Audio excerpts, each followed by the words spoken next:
Mercato is crazy. Ah, la la la la. Mercato is crazy tonight. Mercato is crazy tonight. Mercato is crazy tonight. La la la la. La la la la. La la la la. Mercato is crazy tonight.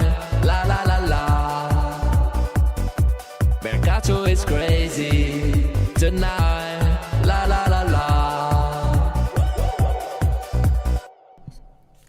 Ciao Juventini of the world, my name is Giuseppe, welcome back on the channel. I hope you're all doing well. It's Sunday, so it's time to do a beautiful recap of what we saw in that first real week of Juventus, since that they are back with medical tests, with their first training days with Calcio Mercato, because Mercato is crazy. I already told you that this week, except of the announcement of Kefren Thuram, not a lot would have been official, so we need to wait. But this week we worked on a lot, especially trying to sell. And if this week you didn't hear some big official news, well, next week there could start to be. Also, next week will be the week where Juventus Football Club will take the plane to go to Nuremberg, to Herzogenaurach. Mamma mia! I said the name of the village next to Adidas, where Juventus will go, in one shot, without even reading it, just by memory. Herzogenaurach. Mamma mia! Mamma mia. If you find another YouTuber that is not German, of course, that is able to tell you that name, let me know who is able to. I think that I deserve a medal of honor. Oh, ragazzi, we need to speak about a lot about Juve. We'll do it in that afternoon. Probably we'll come back this evening with another live after the final of Euro. Because today, you know it, there is a Spain that will play against England. So I will watch the game, then we go here live. Not that much to speak about that, even we can do a recap. But then just to follow if some things are starting to be hot, because I start reading names a la Berardi again. And you, I could totally go crazy when I hear the name of Berardi. We don't give up on Kadiologlu. There are the names of Sule and Huijsen that are the first one that could possibly leave. And then, of course, Federico Chiesa that we need to monitor. Sancho, Adeyemi, there are so many things. But before all of that, I wanted to speak about one topic that is really important to me. So for the people that are joining, watching also in replay, that first part, not really long or should not be that long, but I really wanted to speak about one topic that is extremely important to me. It is misinformation, misleading information, the world of media today that go without checking, because the first objective is to be fast, to go with big title, to have that exclusivity instead of double checking, instead of being sure. Something that I'm fighting against, you know it, since the opening of the channel for big pages, especially when they are speaking about Juventus Football Club.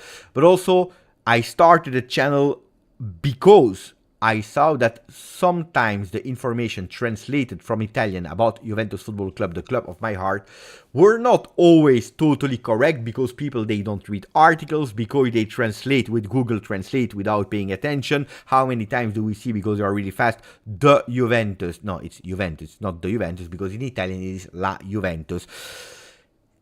Juventus going bankrupt if they don't qualify to Champions League. How many wrong information did we read? So I really wanted to speak about something exaggerated, something extremely huge that happened yesterday. Before that, keep in mind that I'm not talking about politics today, because I believe that a lot of people are good in a lot of few things. What do I mean? You can't be an expert in everything. I opened a Juventus channel because this is what I believe I know the most, I'm most passionate about. You know, on the channel we don't talk about politics, we don't talk about religion, we don't talk about extra of the field topics that are not regarding Juventus, because, you know, my philosophy in life is, if everyone could be kind to each other, we would have a better world. I am not an expert of politics, especially not if you're talking me about USA politics, about Trump, about Biden. I don't know. I really don't know, so I can't tell you what is the schedule, the program of one or the other. I don't follow politics, but what I follow is Juventus. What I also follow is Calcio. What I follow is social media, and that's something that I really wanted to speak about. So first of all, before entering the detail, let's say hello to all the people that are there in that afternoon. I see that some people woke up, not all of them. I see Salvatore in the chat. Ciao Salvatore Matthew. Ciao Junior Mas. Ciao Alex Mare. I didn't know that Motta played in a Brazilian club called Juventus. Yes, it is. He started his career in a Juventus club in Brazil. Ciao Sir Raz, ciao Elio, ciao Dybala over the world. Chi è Marco Violi? Sarebbe tempo anche di cambiare l'immagine, perché a un certo punto Dybala, sono già 3 anni che non c'è più. It's already 3 years that Dybala is not there. Oh ragazzi, it's time to change, to update the profile pictures. You need to do it sometimes. Let me put a bit of lights here behind me. That is important. Attenzione, attenzione. Let's go with this one. It's a bit better, eh? Ciao Styler Z, ciao Kiran, ciao Naruto, ciao to Armand, just late, ciao Bogdan, ciao Harid. Be patient guys, Beppe is making sure his head is shiny before appearance on the camera. Always need to be beautiful, eh? Ciao Misak.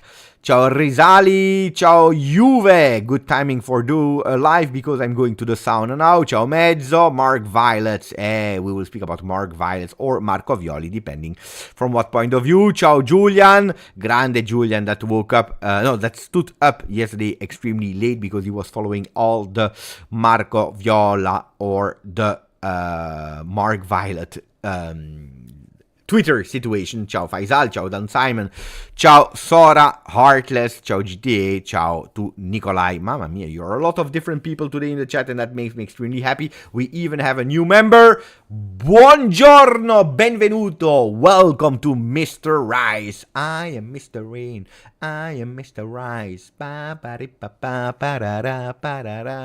I know what I want and I want it now. I want you and welcome Mr. Rice. Mamma mia, I'm ready for a festival. Guys, I am ready for a festival. Hey, just Chris is laughing because he knows the song. If you're a bit older, you know the song. I know what I want and I want it now. I want you, I want Sancho. Who do we want? Who do we want, guys? Before speaking about Marco Viola. Marco Violi, I say Marco Viola, it's Marco Violi. Who do we want? Who is the name that you want, guys? Who is the name that you want? The name, tell me now, the name that you want. One name, don't tell me 5 names. One name, now. Who is that? Let me know. Ciao Pudie, grande Pudie. Pudie became a YouTube member as well in the chat. I don't have a chant for Pudie. Guys, I'm not the... It's not like that, it's working. Ciao Ismael, who is the name that you want? Soleil! Pay attention.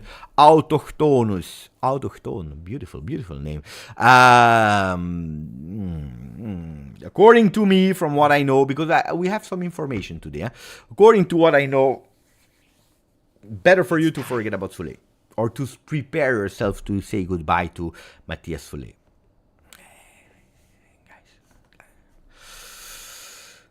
Consensao, fantastic player, the son of Francisco, from one Chicco, Federico, because in Italy, Francesco, but also Federico, they have the same nickname, or the small name, it is Chicco. For one Chicco that is possibly leaving, Federico Chiesa, one Chicco, Francisco Consensao, could possibly join. So there, why not? Improved bit for Soleil, that's what you want. You want more money for Soleil.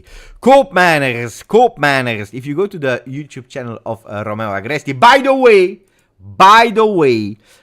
way, for people that do not know, today is the birthday of Romeo Agresti, 35 years today celebrating. Fantastic. Yesterday I said a happy birthday to him on social network, also on WhatsApp.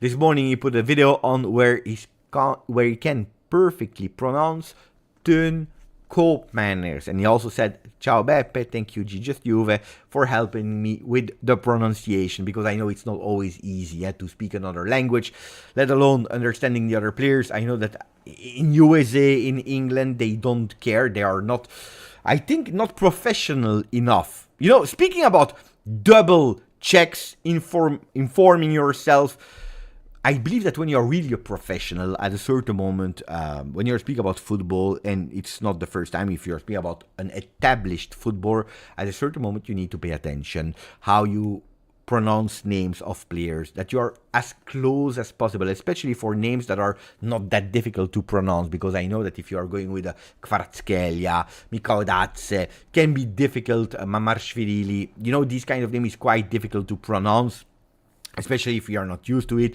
if they are not playing in a big league. But when you are speaking about one that scored for 2 years in a row, double assist, or double-digit assists, double-digit goals. If you're speaking about a 27 years old international from the Netherlands, you're speaking about Koopmeiners. Well, if you're informing yourself a bit, you know that it's Koopmeiners and not Koopmeiner or Koopmeiners or whatever. It's Koopmeiners turn. And for example, Romeo Agresti call me Beppe. Kefren Turam. Do I pronounce it well? Yes or no? Because it's, Kefren Turam. It's not Kefren, it's Kefren Turam. Do I pronounce it well or not? Koopmeiners, how do you pronounce it? I really like also, that professionalism of Romeo Agresti. Then I send him an audio that is 30 seconds, and at least now he's pronouncing it really well. I think it's also a form of respect. Double checking before saying stupid things. It's important, It's really important, I believe. Thank you, Pudie, for becoming a member. Anyway, improved bid for Sule, we read it. Koopmeiners, Kupi, Valverde, Impossible King, ciao Ben the Goose, ciao Neven, Grande Neven, Uganda, we are watching Beppe, ciao King Undu, Jimmy, Bogdan, the Signal Freak, Sanchadonna, he wants Jadon Sancho. We have news about him. Kadioglu. We have a Fulkrug, fantastic player, but I don't believe he can come, even if I always told you what a fantastic player. It's a player that I really appreciate. Fratesi, but it will never happen. Ciao Duck official. Dreaming about an Inter player is a bit strange. Don't dream too much about Inter players. Beppe can be the next week. We will unblock the Mercato. I predict that next week some acceleration can be done. Not sure if next week we will really officially see players really saying goodbye in an official way, but really close and much more concrete than now. Yes, already knowing the team on the player with certainties, with already the numbers. That's something, yes, maybe already starting to understand if there are medicals, if they agree between clubs. Yes, next week will be an important one to continue to unlock. Because what people are now in the situation, and then, we are already speaking since 12 minutes. I need to go back to Marco Violi. What people probably tend to forget at the moment is we need to sell to continue to buy. And pay attention. It's not only to sell to continue to buy, it is also to sell to start actually paying back what we already bought. Kefren Turam, it's 20 million euro. Douglas Luiz is 50 million euro. 50 million euro that you partially compensated with Barrenechea and Iling Jr., but you still have 25, 27 million euro, I believe, or 22, I don't remember, something between 22 and 27 that you still need to pay. So we are already in a deficit of 50 million euro, because it's not Caio Jorge, with all the respect, even if it was 7 million, it was not a not bad one. Felix Correa for 1.5 that are paying you back the two first signings. And we didn't even speak about l'uomo Di Gregorio. What a save yesterday. What a save yesterday on that header. Mamma mia.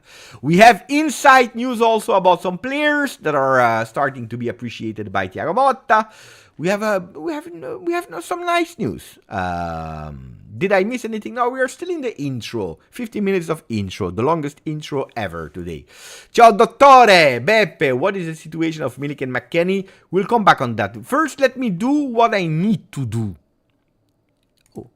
We have even big stars here. Clint Eastwood is on the channel. Ciao Beppe, serve fare un mercato? Siamo ancora mediocri. Serve chiudere Koopmeiners, prendere un terzino e un esterno e un centrale e una punta ancora. Allora Clint, sono d'accordo con te, però siamo al 14 di luglio. C'è tempo per fare il mercato. Oggi siamo domenica.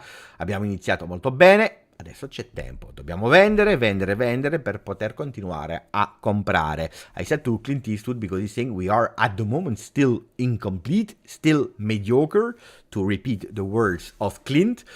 We need to close the deal for Koopmeiners, taking a fullback and a winger, offensive winger, and also a midfielder, no, a center back, and also a striker. And he's totally correct on all this kind of thing, but we need winning sometimes. So Clint Eastwood, fantastic person. I love Clint Eastwood. I hope you're doing well, Clint.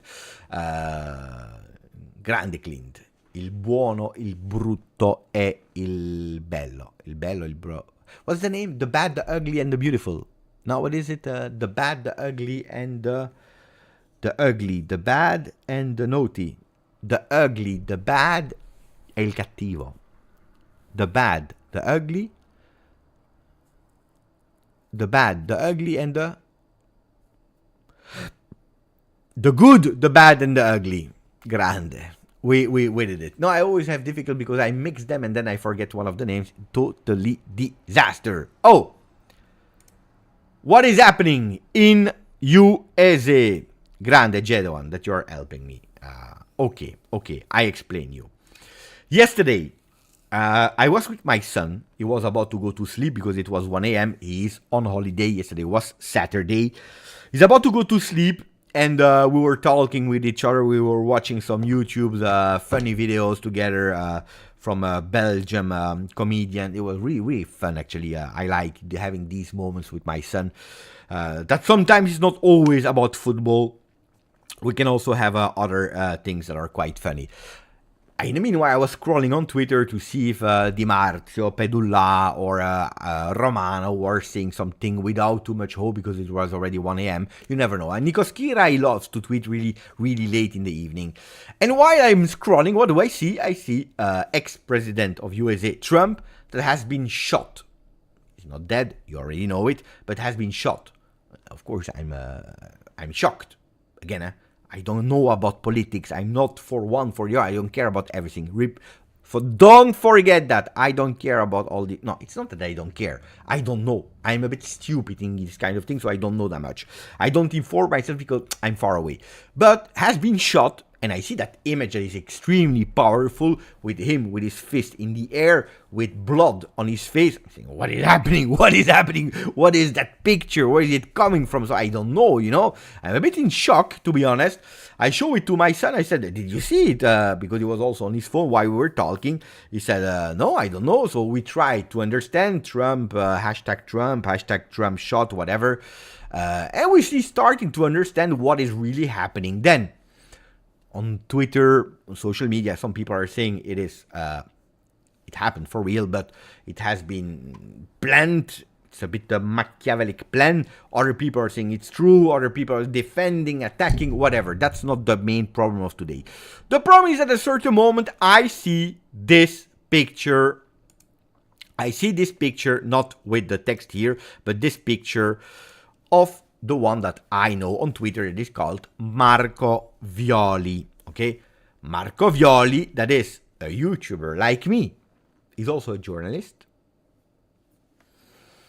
that I know since years now. I see that picture and I see that apparently he's the shooter of ex-President Trump.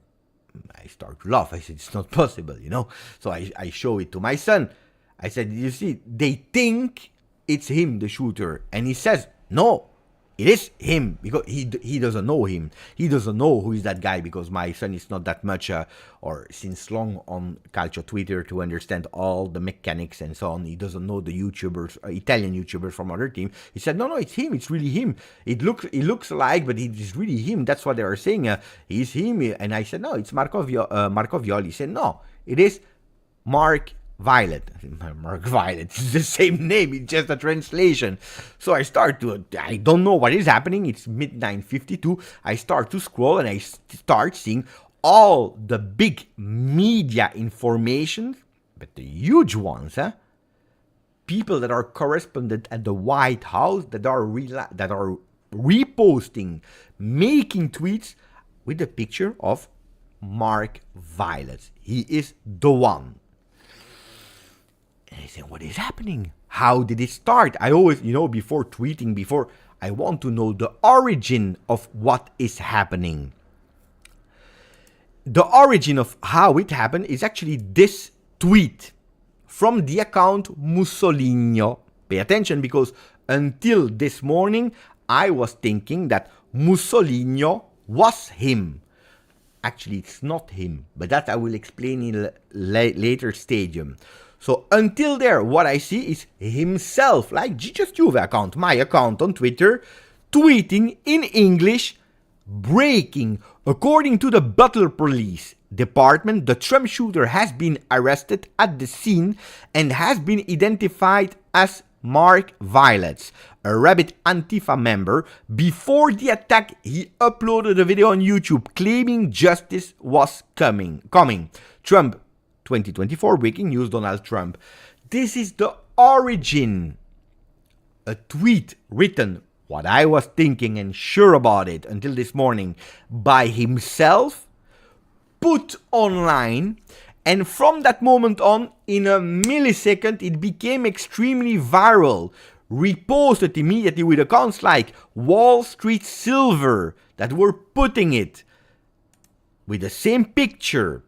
Then the entire world was reporting that tweet and also starting their own stories about it. We have from all over the world, in Spain, journals like El País, we have Jackie, we have huge big accounts of 1 million, more than 1 million followers that were reporting it. You can see it here. Clown World with 2,500,000. You have Wall Street with more than 1 million. You see they are all reporting, then they are showing the scenes.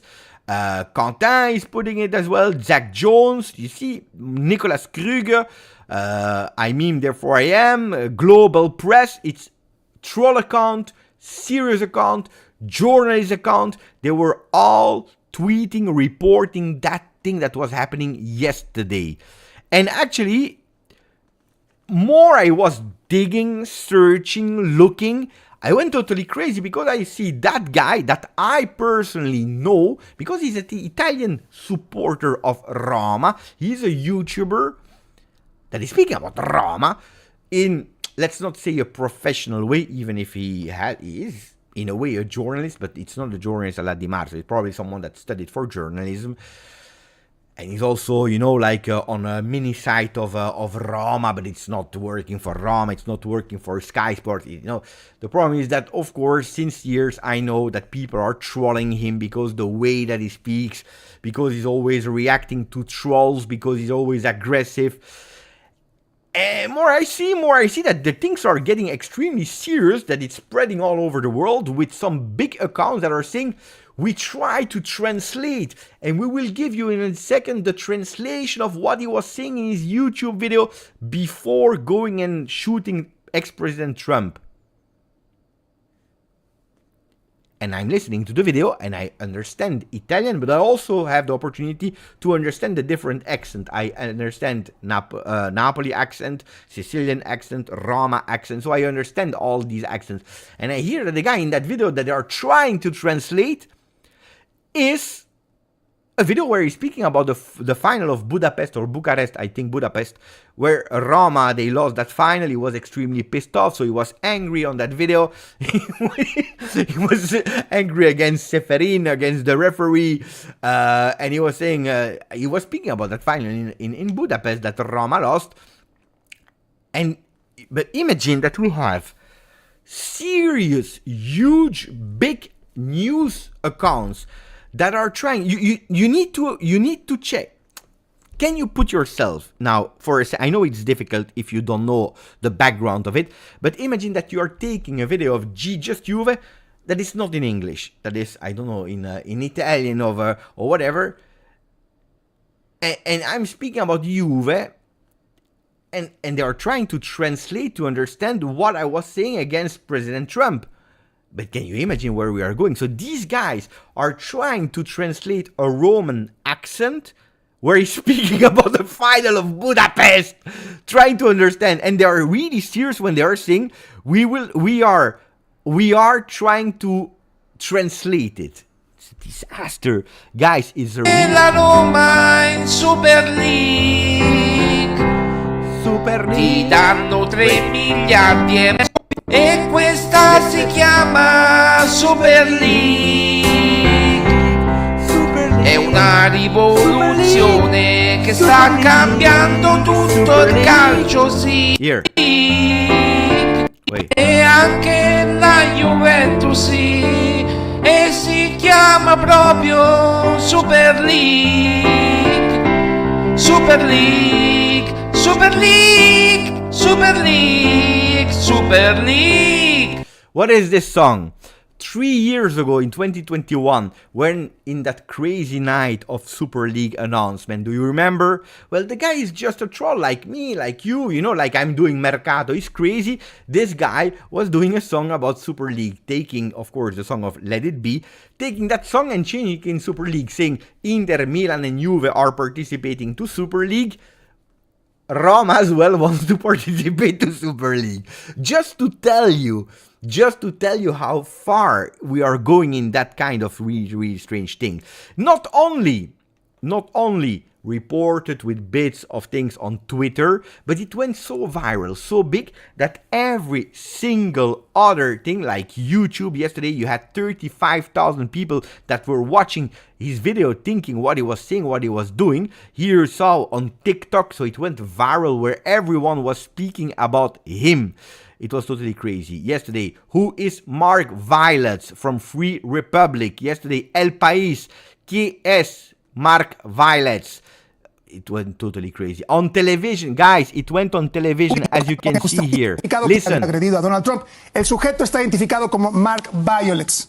Como le hemos informado, este sujeto ya fue abatido y ahí está justamente la imagen en su pantalla. Es justamente lo que tú nos estabas platicando, digamos, el...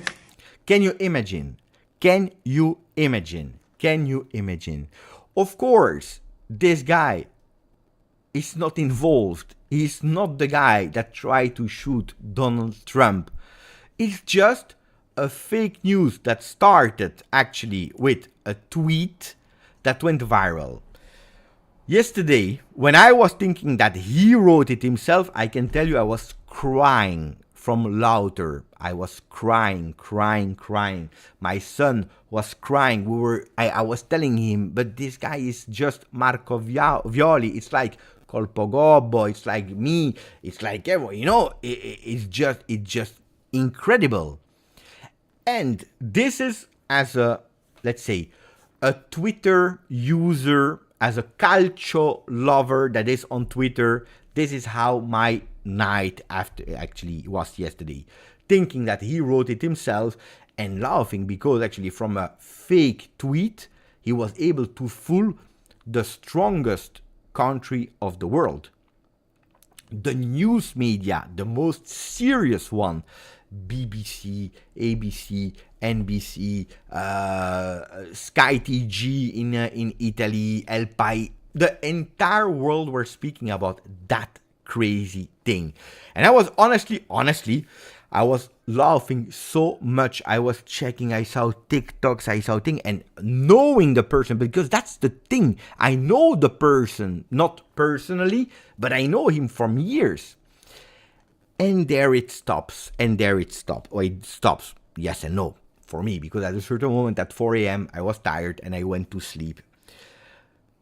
This morning, I will tell you that later. Okay. The Twitter user of Calcio, Beppe, is amused. I'm laughing, I'm joking, it's crazy. And I'm saying, as all the other people, Calcio Twitter is extremely powerful because in a second, from a fake tweet, you are actually writing history because you fooled an entire nation, you fooled entire media world with a joke. And that's Beppe one. The second Beppe, it's Beppe that is a content creator, that is interviewing players, that is a public figure, let's say a public figure in a way, even if I have only 30, we are 31,000 here, but it's true I'm also working on Juventus, with Juventus. I am a public figure that starts to be questioning myself about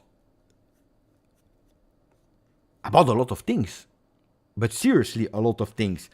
Because I'm thinking, guys, I try seriously with my channel to report you the best possible accurate news. I'm fighting against Corriere dello Sport, Gazzetta dello Sport, La Stampa, Corriere della Sera, to whatever media information that are manipulating words. You know that this is my big battle on the channel, manipulating people, mass manipulation, etc., etc.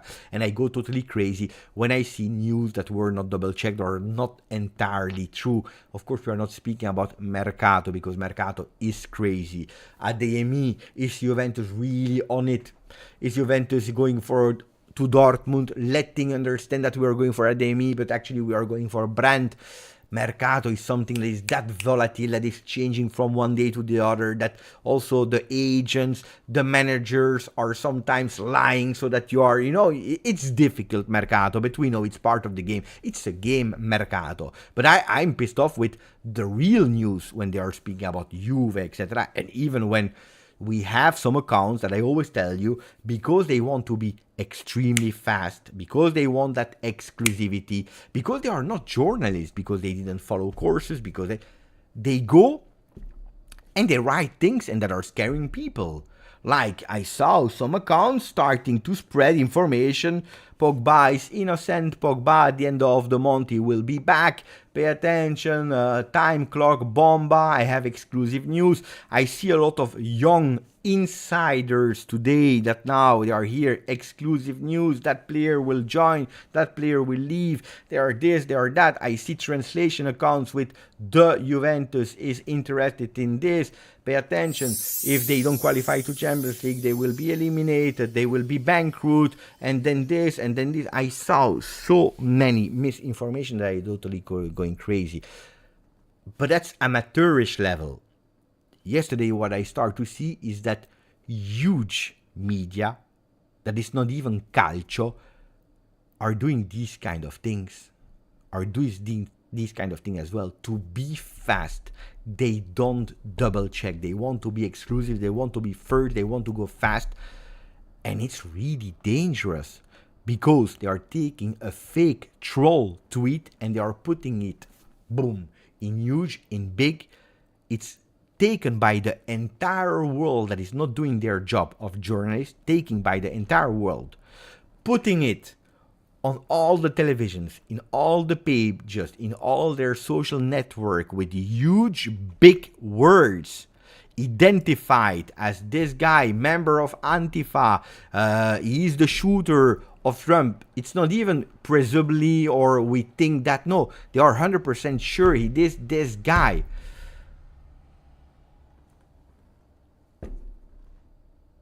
And you are actually ruining the life of a person, because now we are, in a way, in that first part we were joking about Marco Violi has been called Mark Violet. But imagine if the guy was living in US.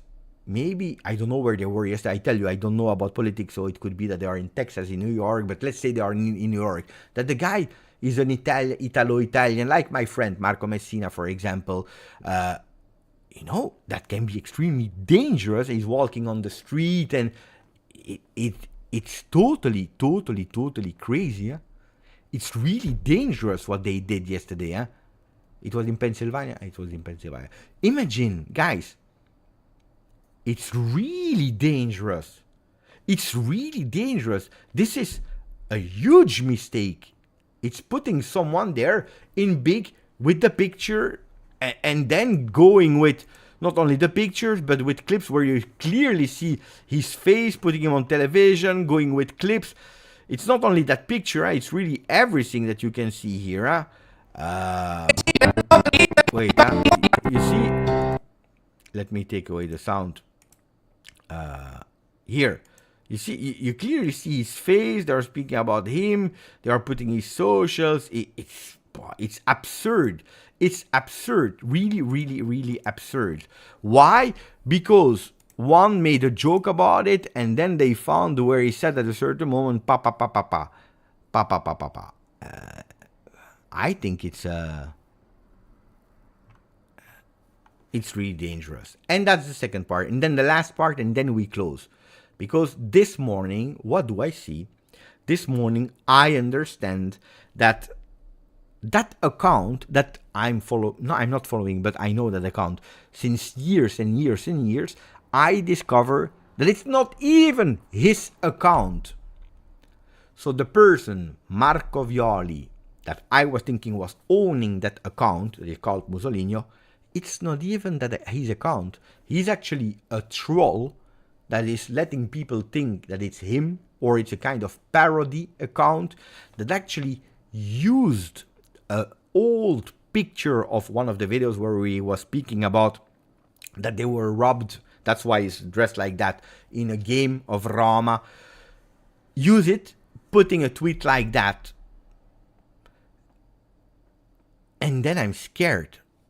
And that's my third part. Beppe, as a content creator, as a public figure, as a father, I'm extremely scared because the power of social media, coupled with haters or trolls, combined with the unprofessionalism of a lot of journalists, media, correspondent at the White House, I'm scared, guys. I am extremely scared, and I'm not even speaking about AI. But you are going towards something that is totally crazy. You are going towards totally manipulation of facts, and you can't even trust anymore.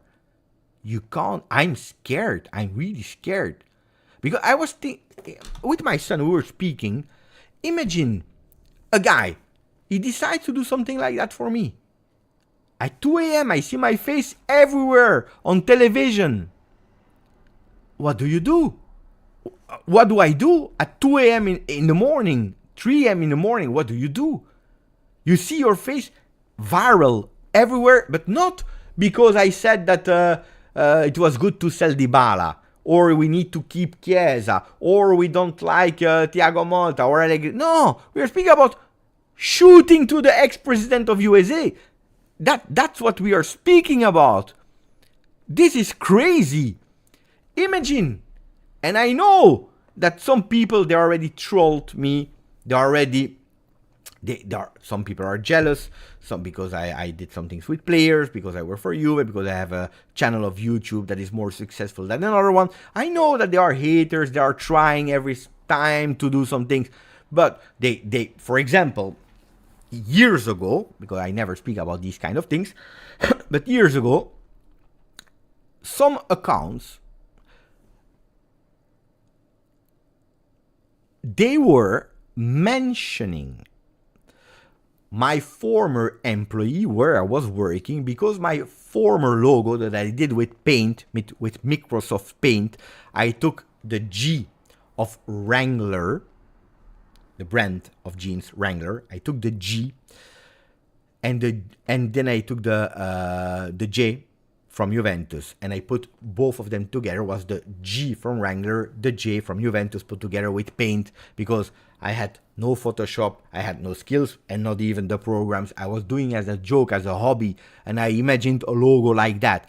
Well, some people were tagging my former employee, on Twitter, telling, can you please check, because he's using copyright, he's using your name to link it with him, etc., etc. Never happened. Huh? Nobody said nothing to me in the past, but just to hate, just to make me lose not only YouTube, but also my job at that moment, sources, revenue, to actually attack me, to attack my family, and we are speaking about something stupid.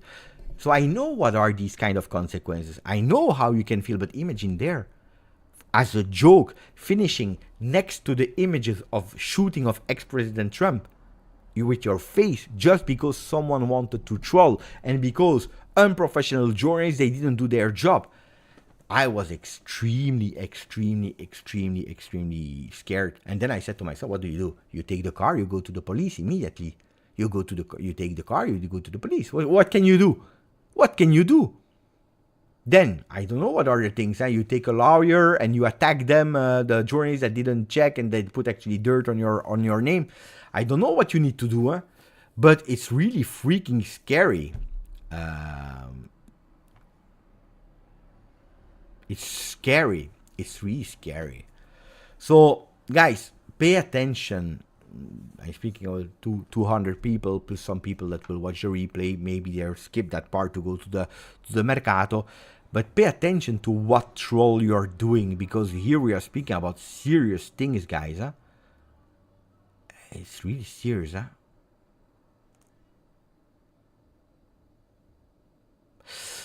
No, I don't agree with that.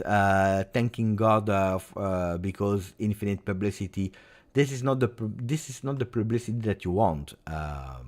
We are not speaking about that girl there with the blue that became viral for. That's not what we are speaking about. We are not speaking about. I don't know. Whatever. We are not speaking about that. We are speaking about a shooter from the president. This is not the publicity. This is not the promotion that the promotion that you want. And then the lawsuit. Let's see. Okay, what do you think? You go with the lawsuit here from you will attack the White House or all the papers. They will find something. It's tough. It's really tough. I don't know. And a few hours ago, I still was reading some papers. I was reading Turkish things, and so they were still reporting him as him being the shooter. We are speaking about how much now?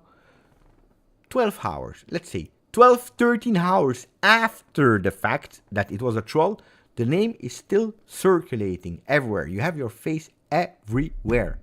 Imagine a crazy guy that is not following social media, Twitter. He doesn't know. Because, I tell you, they will put his picture on television everywhere. They will put the picture without shame, without double checking. The picture will be there without any problem.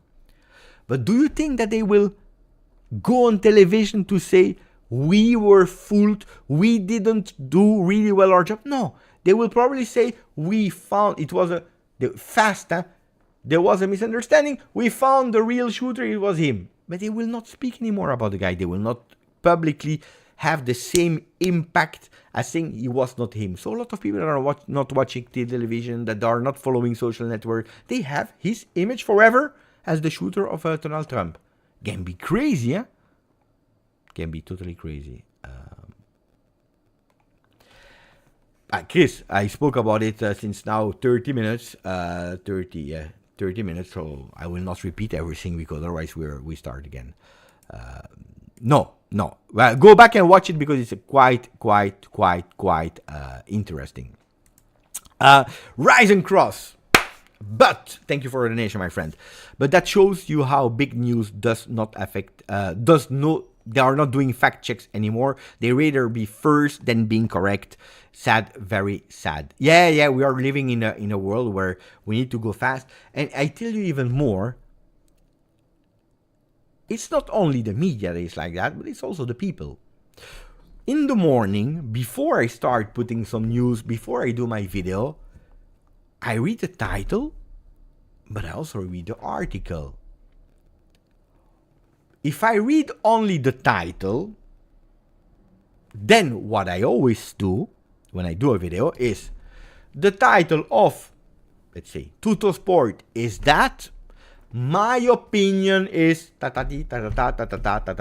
without reading the article. If I want to report what Tutto Sport said, well, I read the article and I read the title and I read the article. Otherwise, I don't even report what they are saying, because there is a big difference between my opinion is and this is what they said. It's dangerous. It's really dangerous. Anyway, totally crazy. Guys, I want to speak about Juventus now. Is there still something that we wanted to speak about that, about the dangers of it? I really wanted to speak about it. Colpo Gobbo made a video about it as well. Luca Toselli as well. The entire world is speaking about it. Abbiamo appena parlato per 40 minuti di quello che è successo, con il divertimento, il riso, che abbiamo riso tutti insieme prima, che è stato molto divertente, dopo anche capire le difficoltà,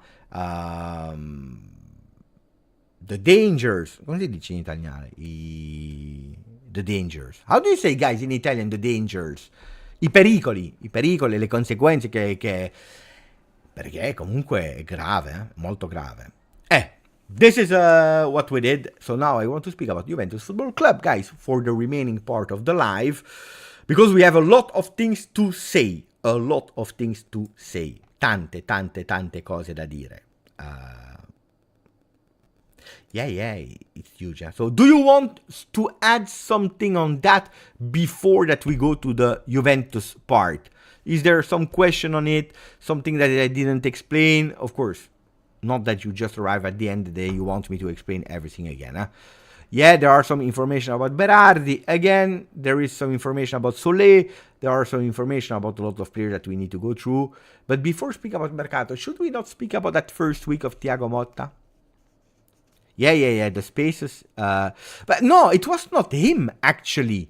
The spaces were from Mussolino, so the parody hater fan account of him. Because the spaces, if you remember well, it was something taped that was going on with different music, and then they started all over again. There was not really a space where he was speaking with the community. It was something. It was a tape, a recorded tape with all different songs, but it was from that from that account, Mussolino, from a few years ago. That went. The entire world were listening to it, and if it was not harming, this time it was really, really harming. Let's speak about Juve, Stavros. Excited for the Mercato. Have a nice Sunday to you as well. CNN just said that Rem fell on the stage first. Guys, I don't know. Honestly, I don't take care. I'm not busy with politics. You know that.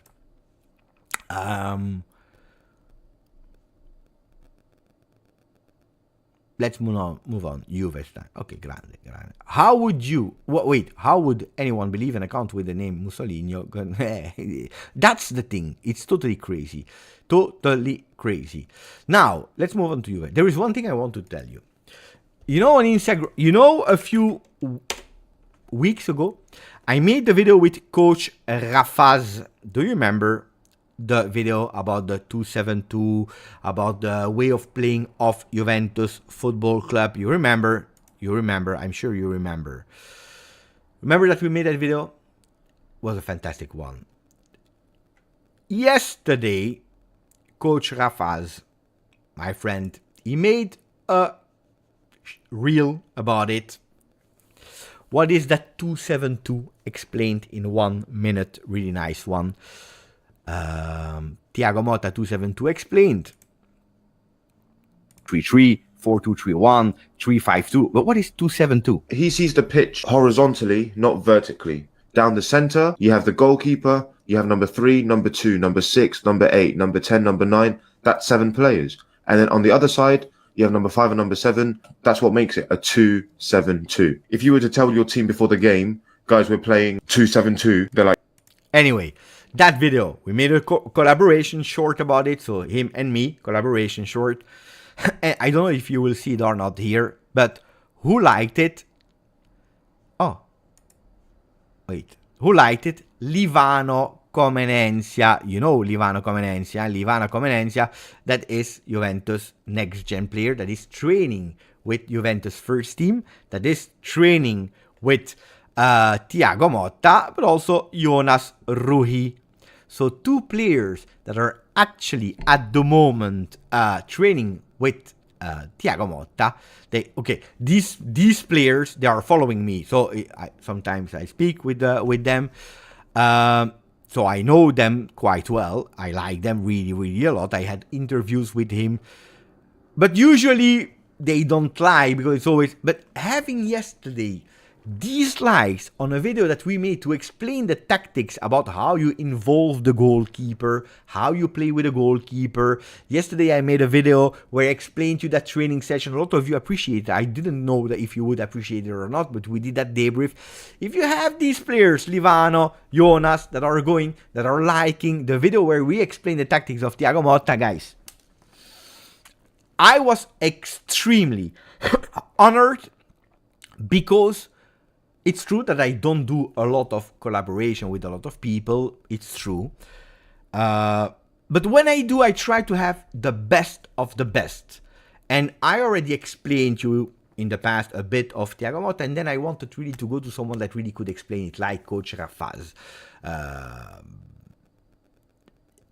And then you see that we make a video, we make a short, we publish it, and the players that are training under that coach are liking it. It means that really the channel is providing good information, reliable information. It's not fuffa. It's not like the story of Mark Violets. And that's something I really was happy about. Grazie to Julian that is repaying that trust. He's saying, Beppe, you know what? You convinced me. Now we go for 10 months. I extend for a 10th consecutive month. Grazie, Julian dos Santos. That since I know him, I believe 3 years, 4 years, I think 4 years even now.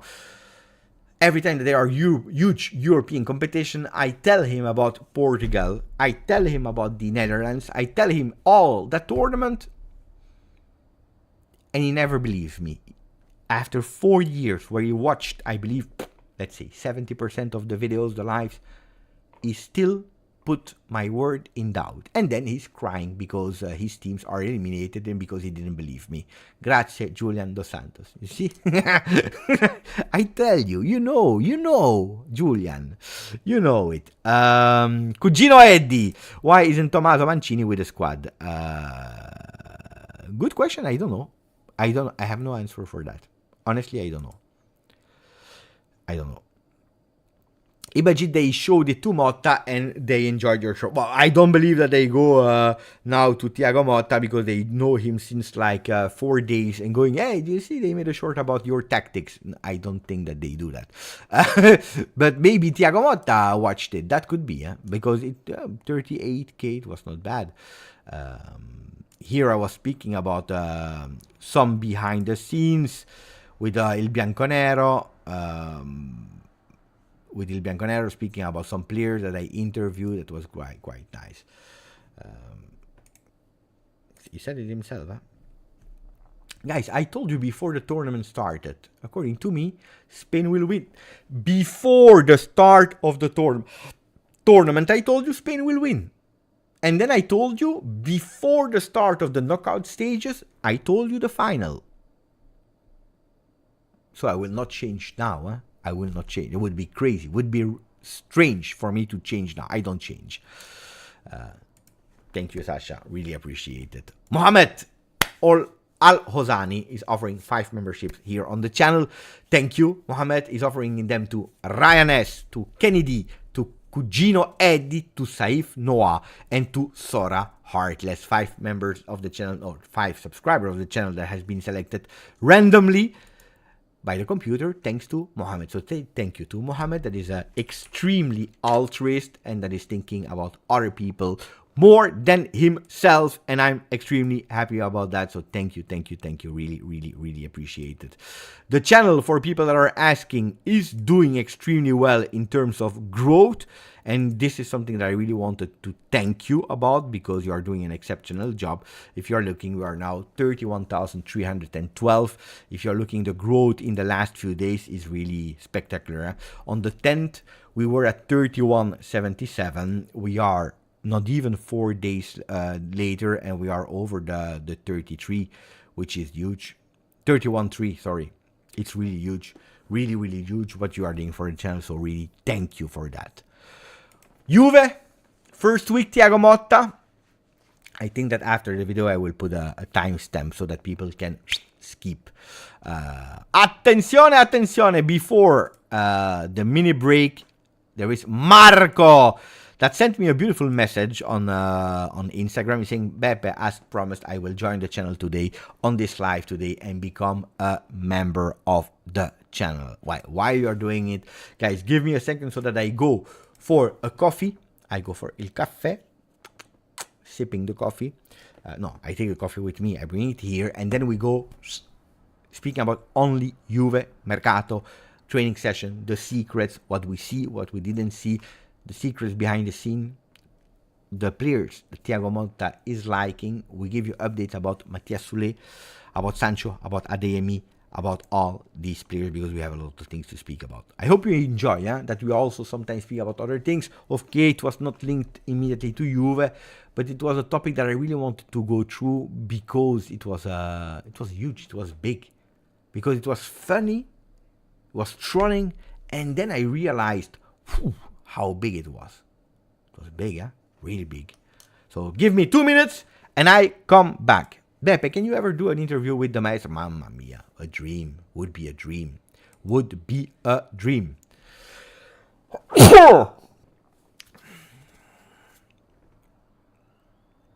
A você.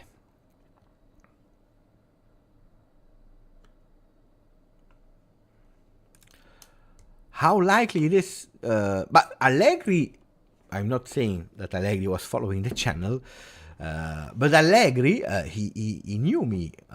I told you, I made a picture with him. He knew perfectly who I was. How many people of the Juve are following me just on Instagram? No, on Instagram. Following me on Instagram, we have Rabiot, Rugani, Soule, Kenan Yildiz. Then we have a lot of second team, I believe, Livano, Comenencia. We have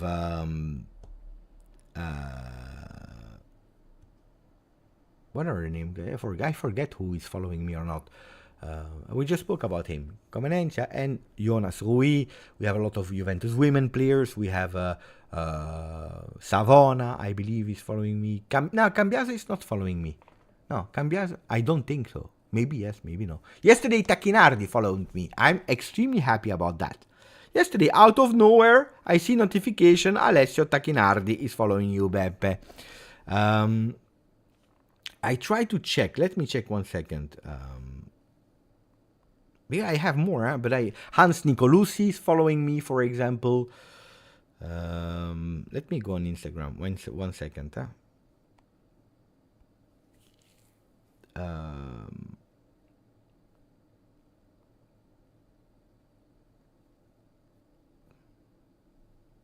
But I don't know. There are a lot. I don't know by heart. Honestly, I don't know by heart. But there are a lot of players that are following me. And sometimes we're right and whatever. So it would not be something really strange if they are in the locker room one day, they are speaking, they are showing a clip, and the coach is there and he sees it. Why not? Now, Thiago Motta, not that. Wait a bit. So give me 2 minutes that I go in break and then we can continue to speak about Beppe coaching a pro team one day after it gets. I don't think so. Thank you for 28 months, Ryzen. No, I don't think so. I'm too old. I didn't do the courses. It's never too late, of course, in life, but no, I don't think so. Being in a management of a bigger team, why not? But as a coach, no, I don't think so. No, don't think so. So now, seriously, 2 seconds and I come back. 2 seconds, be here, because we have a lot of things to say. Arrivo subito.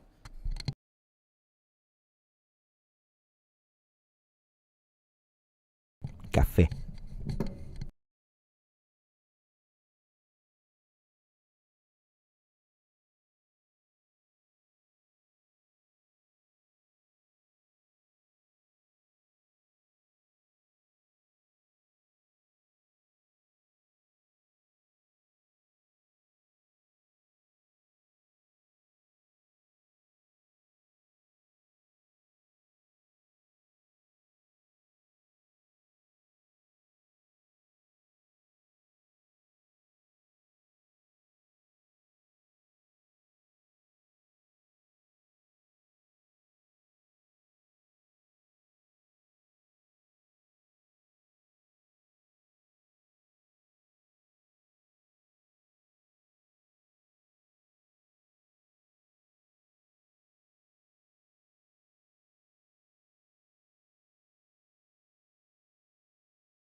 I'm back.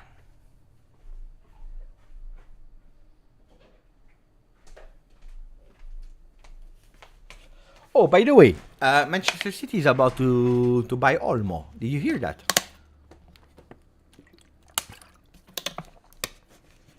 And they want to close Olmo next week already, which means at a certain moment they need to sell as well, no? I think. Okay, what do we start with, guys? What do we start with? Now it's full Juventus Football Club. No, forget. Some people, let's start about Olmo, by the way, because I see Yola that is saying he's really great. Who is Olmo? Oh, who is Olmo? Dani Olmo, one of Spain, LJJ. I know that you are on a Juve channel, but it's important to know also the other players, huh? It's important. Attenzione, GJustjuve supporter Marco Coffa. He promised it on social media and he did it. Attenzione, Marco Coffa, welcome in the membership. Say hello to your two daughters, Giuliana and... Ooh, the other one will be pissed off with me. Angelica. Am I right? Can you please tell me if I was wrong in one of the two names of your daughters? Angelica and Giuliana. Giuliana, 15 years old. Angelica, 14 years old. I'm waiting for that answer. Is Beppe aware of the name of the kids of members of the channel? Yes or no? And even the age. And your wife is called Maria. He said that, Beppe, you're right. Find someone that knows the names of the kids, the age of the kids, the name of the wife of Marco Coffa that is living abroad. Mamma mia. Fantastic. I never met. What a life we are living in. What a life we are living in. Mamma mia. 100%, 100%. Thank you to Marco. Really appreciate it, seriously. So, Dani Olmo playing at Leipzig. Cantera from Barcelona, if I'm not wrong. At a certain moment, he decided to go abroad. I don't know where. Czech Republic or Ukraine. I don't know. He went to a really minor league to play, and then he decided to go to Leipzig. Player that with a lot of courage, because it's not easy to just leave Cantera, going abroad in a country minor league. And people are saying, Beppe, it's 60 million euro, Croatia. It's 60 million euro, we need to go for him instead of Cope Manners. And no, it's not that easy. Because that's the big point. Juventus, two things. They don't have 60 million for Cope Manners. That's why it's taking super long. Otherwise, Cope Manners would already have been a player of Juve last week, 2 weeks ago. One, and two, they don't even want to spend 60 million euro for a player. Otherwise, probably they would have gone for, if there were some difficulties for Cope Manners with Atalanta, probably they would have gone even for Dani Olmo. But no, we can't. And if Cope Manners will join Juve, it will absolutely not be for 60 million euro. It will be for less, or with counterparts or whatever, but less than 60 million euro. Otherwise, he will not join. Forget about it. And that's why it is impossible, my friends. 60 million for him. Manchester City, they have the money. They don't discuss. They go, they pay the clause.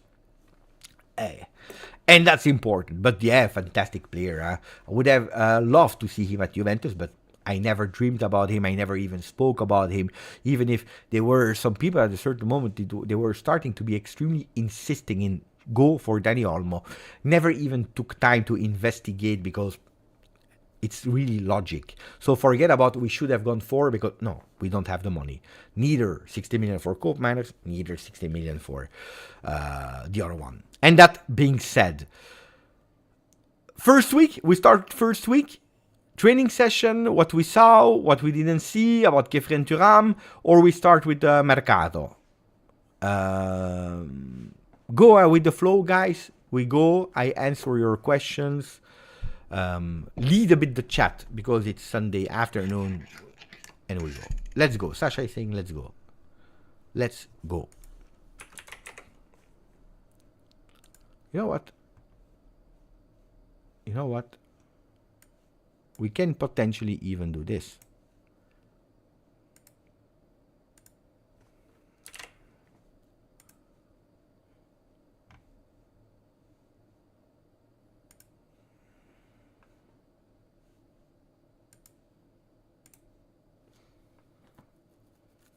what do you think? 45 minutes of Juve only. Blah, blah, blah, blah, blah, blah, blah. Okay. Training first week. Okay. In order, what happened? On Sunday, so 1 week ago, Thiago Motta landed. On Monday, he was in La Continassa. On Tuesday as well, starting to prepare. Monday, Tuesday, we started the first player doing their medicals, arriving. Where on Wednesday morning, there were still some players that were doing the medicals. And in the afternoon, we saw the first training session. So 1 training session only on Wednesday. On Thursday, 2 sessions, morning and afternoon. On Friday, 2 sessions of training, morning, afternoon. On Saturday, 1 only in the morning, 3 afternoon.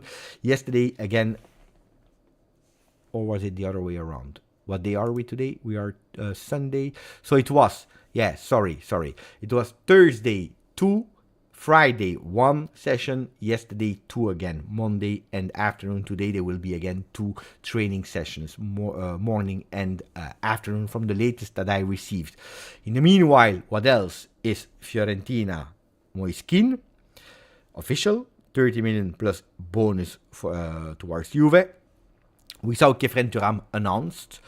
Kefren Thuram with a fantastic, beautiful video as well. We announced Di Gregorio. So a lot of things happened today, but all these things were already known. We were just waiting for official news of seeing Thiago Motta, Kefren Thuram, Di Gregorio, training session, exit Mercato that started to roll, etc., etc. But a lot of things were already known, so the excitement level of newness was not that much there.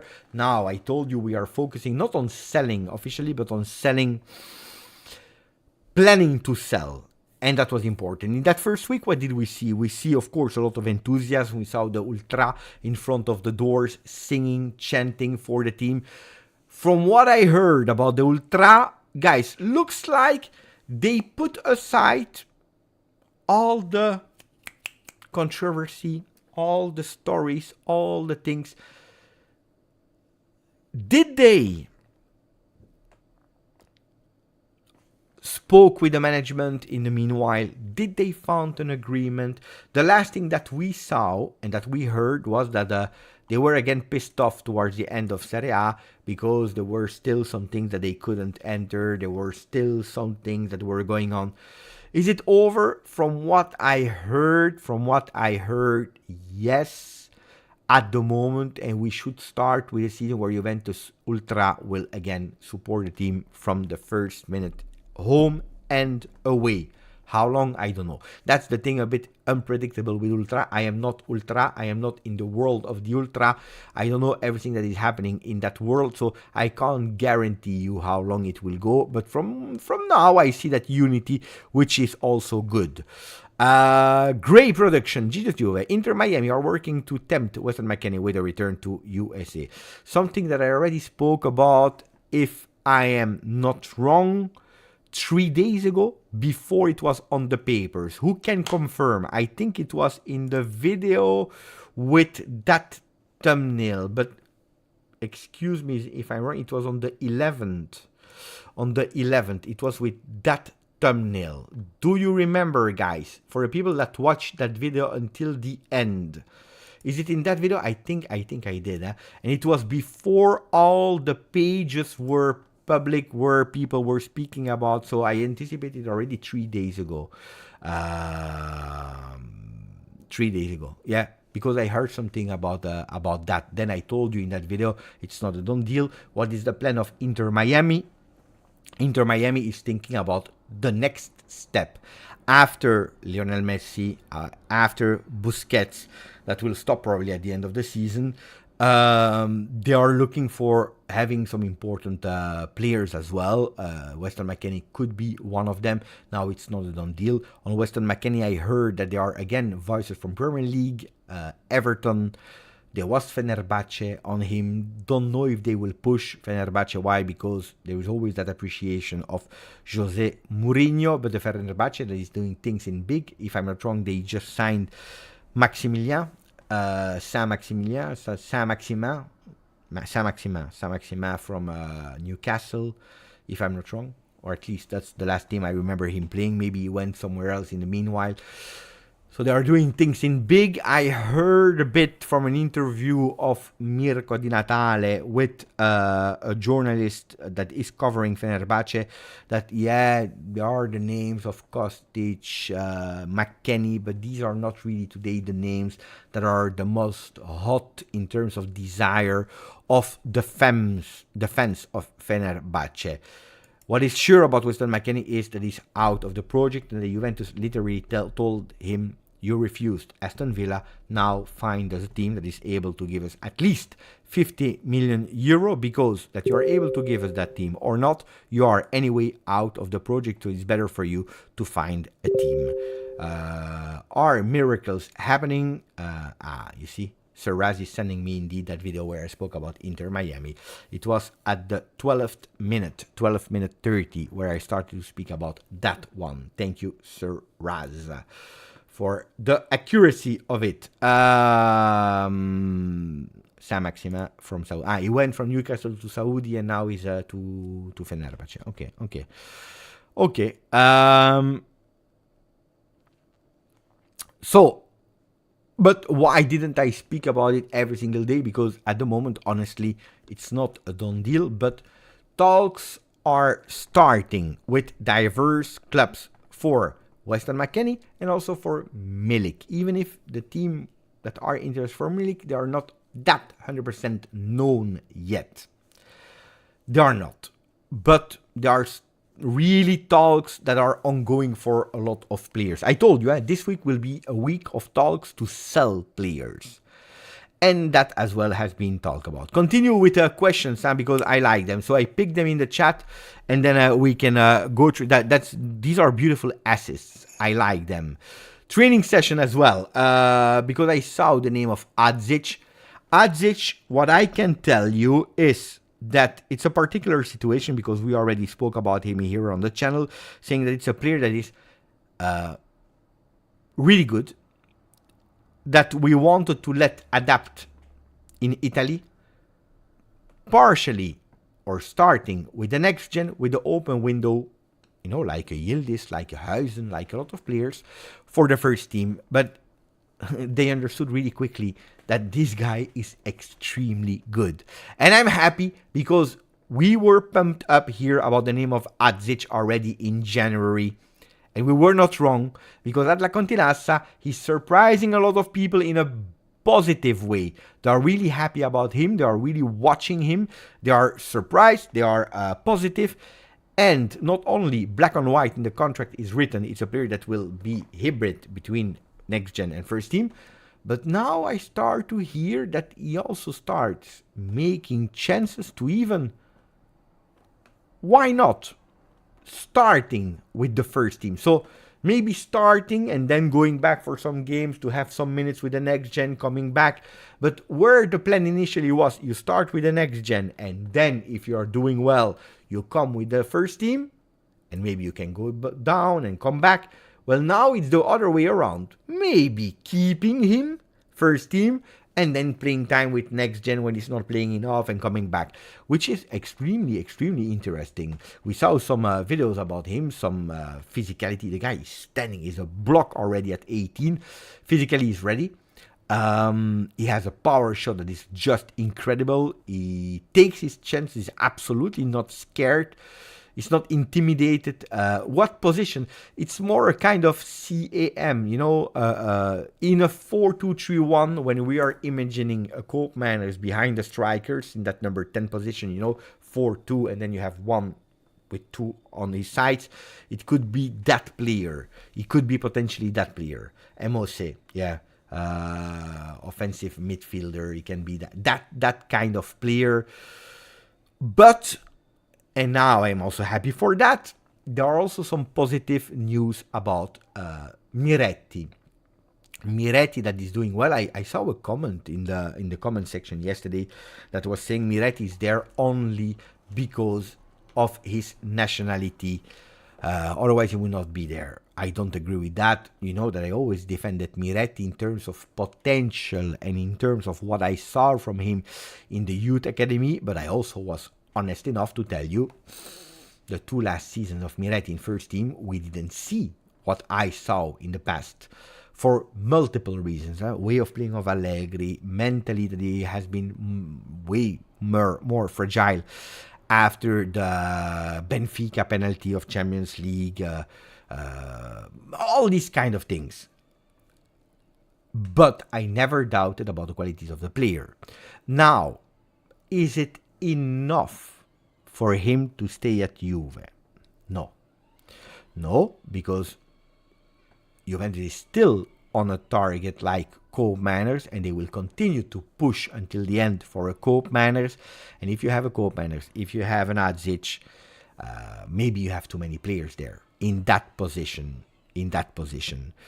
So still open for loans for Miretti. Miretti that also asked for some guarantees in a way, but Thiago Motta is quite positive about Miretti, and that's a good thing. Really, really, really good thing. Nonge, we saw, fantastic in terms of skills. I didn't hear any voices on Nonge except for the last one that I already told you. A Nonge that could potentially be inserted in a swap kind of deal for Todibo with Nice. Juventus didn't want to sell him at first. Now they are thinking about it because Calafiori is a no-go, because we really need a center back, and Todibo could buy that. For the people who are thinking that never watched Todibo, Todibo is not a Bremer 2.0. Yes, they are both right foot players, but that's it. Todibo has totally different characteristics than a Bremer. Is he ideal? Would have been better with the left center back, but it's a good player. Then I don't know what Thiago Motta can invent himself. And that's where we have Nonge. Other players that impressed, impressed not, I will not say impressed, but Locatelli is doing well and is receiving the trust of Thiago Motta. Locatelli should stay at Juventus Football Club. Now there are some interest as well from other clubs. I already told you about Marseille. Even Fiorentina asked for informations about Locatelli. We are not there in big talks. We are not there. But Thiago Motta at the moment is happy with what Locatelli is offering. And these players, especially Locatelli, has a lot of sense of revenge after the last years, after the criticism, after him not being called up by Spalletti.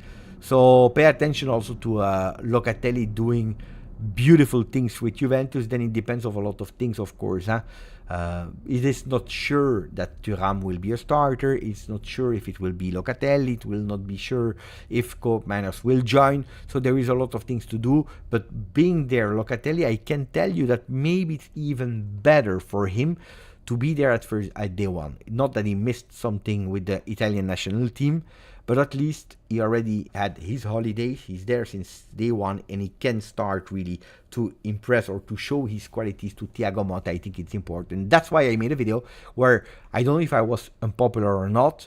I know it's always demanding a lot, but I tell you, if there was one player that I would have loved to see anticipating his comeback before the 20th or the 19th, I don't know when they need to come back, I would have loved to have seen a Fagioli earlier. I'm not saying day one, but at least, I would have loved to see, for example, Fagioli tomorrow. Then maybe you will be there, I don't know. But I would really have loved him after skipping a year because of off-the-field topics, knowing that there are 2/3 new midfielders that are coming, that you don't have a guaranteed spot, that you need some playing time. If I was Fagioli, I would have said, I'm young, I'm 23, 24.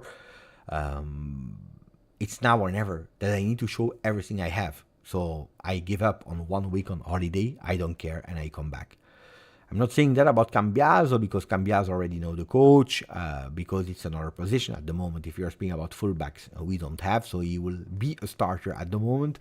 It's a player that did really well. So after a big season with Juve, let him rest a bit. But no. But Ravella was a 2-year loan with obligation. to Lazio. So they are paying the loan for 2 years, but they are not obliged yet to buy him. It was a 2-year loan, if I'm not wrong. Huh? Then we need to go back in archives to check the contractual agreement. But if I'm not wrong, if my memory is working, well, it was a 2 years. Juve count, you think what's the timer for? No, just to tell you that it's now 29 hours, 40 minutes, 39 minutes, 38 minutes, 37 minutes, guys. You know, from the moment it's over, we stop with the questions.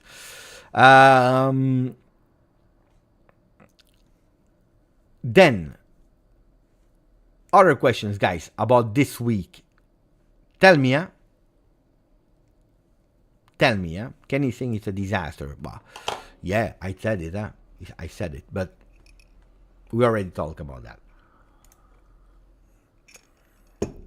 Steve, it will be interesting to see Gatti as a fullback.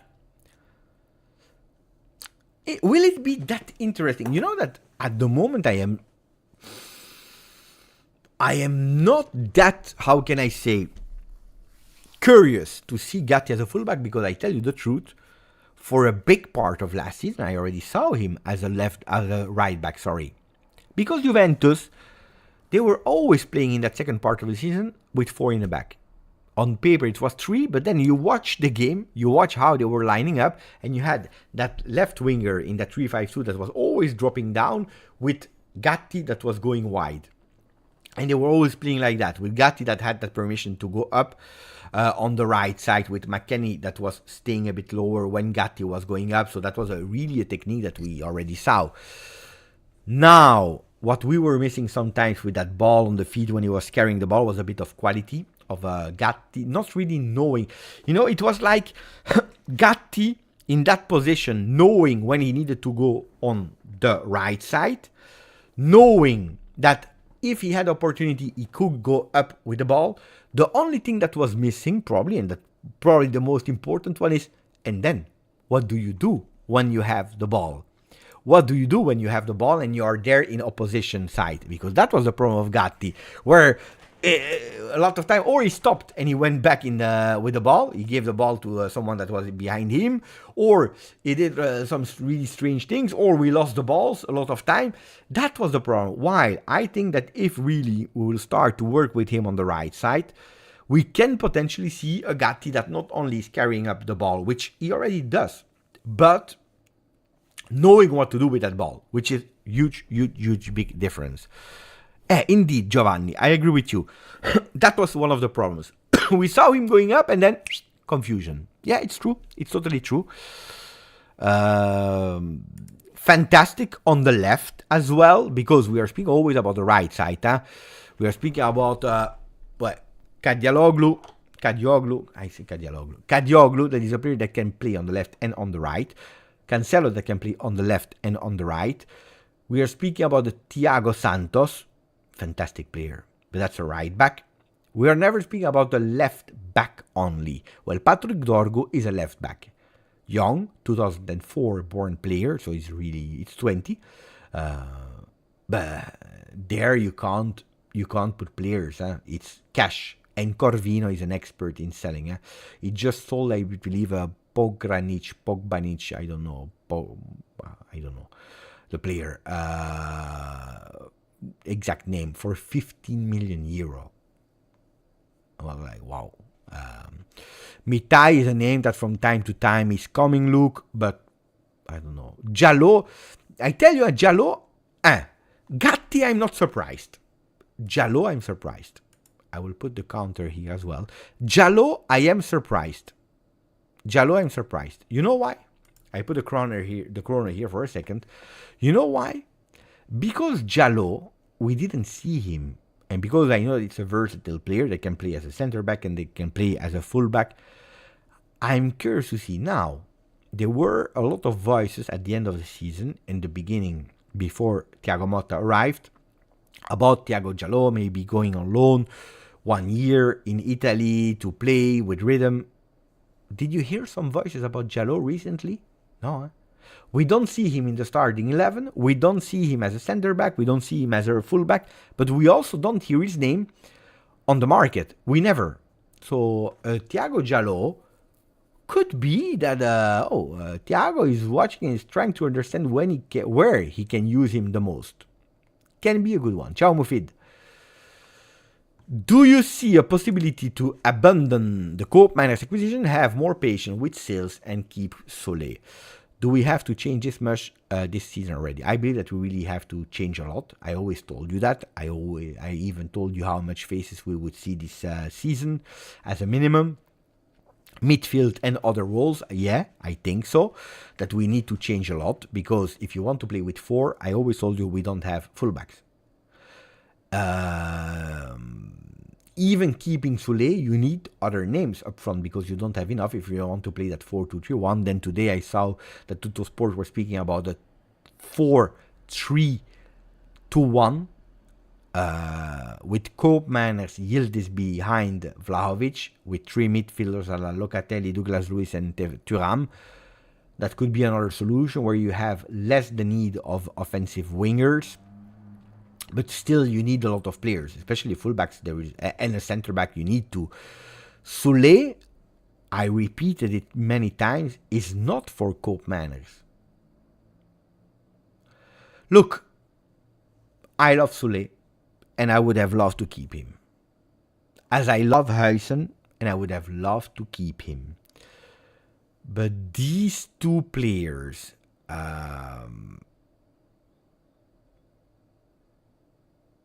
They were already planned to be sold, to do the mercato. We are not doing that mercato, guys, without already calculating what could potentially enter and who could bring us that money.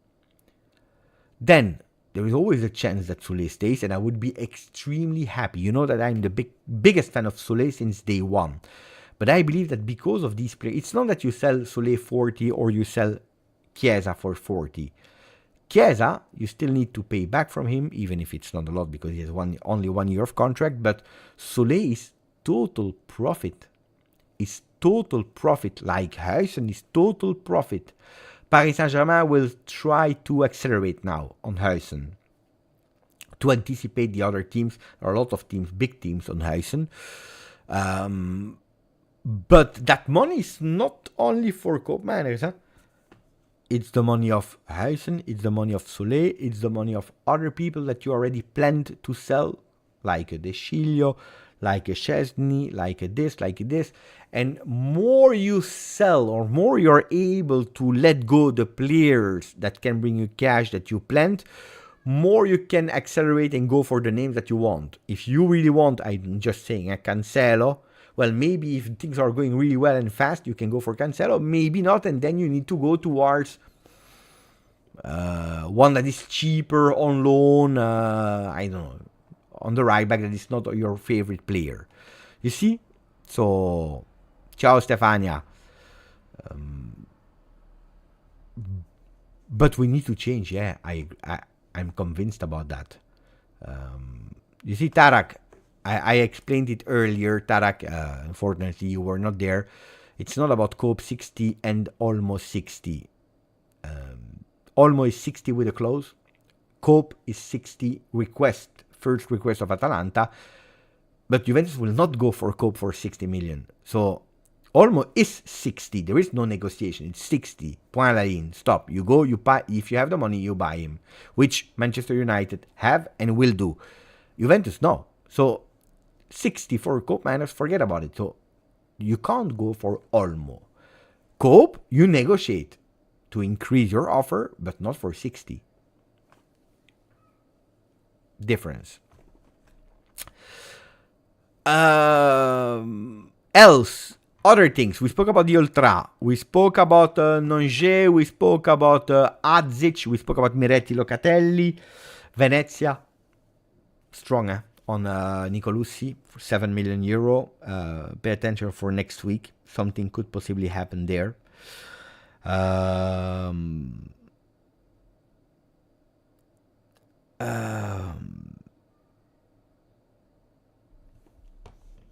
by the way, next week I told you about Huijsen. Paris Saint-Germain could possibly accelerate, but pay attention as well for Soler.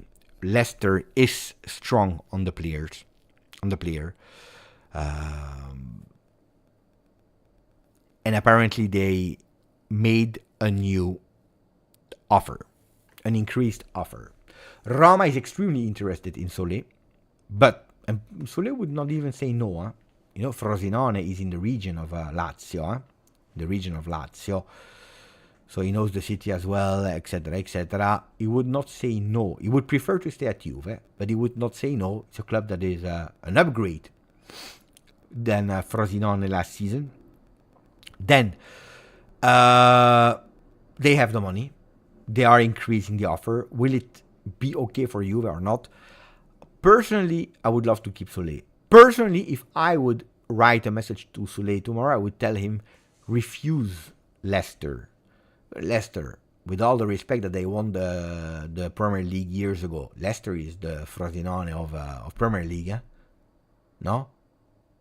Up, down, maybe a bit more. Verona, just to say... That's what we are speaking about. It's a team that, except of a miracle, they will not go in Champions League. They will not go in Europa League. I would tell him, don't go to Leicester. It's true, you will earn 3 million euro, which is 3 times what he's earning now at Juve. It's true that you will be an undiscussed starter. But Roma is playing at least, they are at least playing Europa League. If not, then it's Conference League. They are playing something. And Roma has more chances to have that dream season than Leicester has. I would prefer that he goes to Leicester than Roma, honestly. If I am selfish, I don't want to see him in Italy with another team. I would prefer to see him in another country so that I can support the team that he's playing. Supporting. Appreciate. But especially because we know that Aston Villa asked for information, West Ham asked for information, then seeing him at Leicester would be strange. Why? I don't know. I have never been... here on the channel, you are in a wrong place. I have never been hyped about Gnonto. Never hyped about Gnonto. Me, personally. I know a lot of people, yes. I never see, guys, I don't know what you see in him, but... I'm never moved about Gnonto. He's not a bad player, huh? But no. Are you like Gnonto?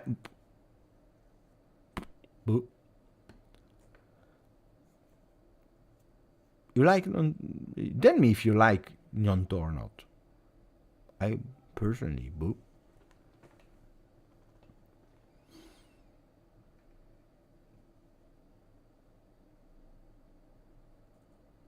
We spoke about McKennie, we spoke about Olmo, we spoke about a lot of names that you are mentioning, guys. I see the name of Rabiot. Rabiot! Usually we say no news, good news. In the case of today, we need to say no news, bad news. And when I say bad news, I know that a lot of people will be happy. But when we say bad news, it's because Rabiot is still at today up. No. I thought I caught the fly. I didn't. Because Juventus' ideas was to extend Rabiot using still the Decreto Crescita. But no. I know. The news that I have of Rabiot is that Milan is really starting to be serious about him, guys. Milan is seriously serious about him. So, more the hours are going, more I see Rabiot far from Juve, guys. And you know what's the good thing? Juventus is not that much in a rush anymore. Because Juventus, they already signed 2 midfielders. So no. But I would think it's really strange to see, and like Suarez is saying, and Morata, and Rabiot to Milan. I can tell you, guys, from a human level, from a human perspective, I know a lot of stories, etc., etc., etc. about Rabiot. I can tell you personally, from me talking with him, knowing him, much more than just a player. He's a fantastic person, appreciated by a lot at Juve, respected Juve a lot, spoke really well about Juve, did really well at Juve. Also leader. I think it's really strange, I don't know what is happening. I never asked him neither, because that's not my job to start asking. I have respect when players are following me. When I speak with players, I always have respect. I'm not a journalist. I'm not there to fool them. I think it's really strange. Like last year, I would have thought that he would have left.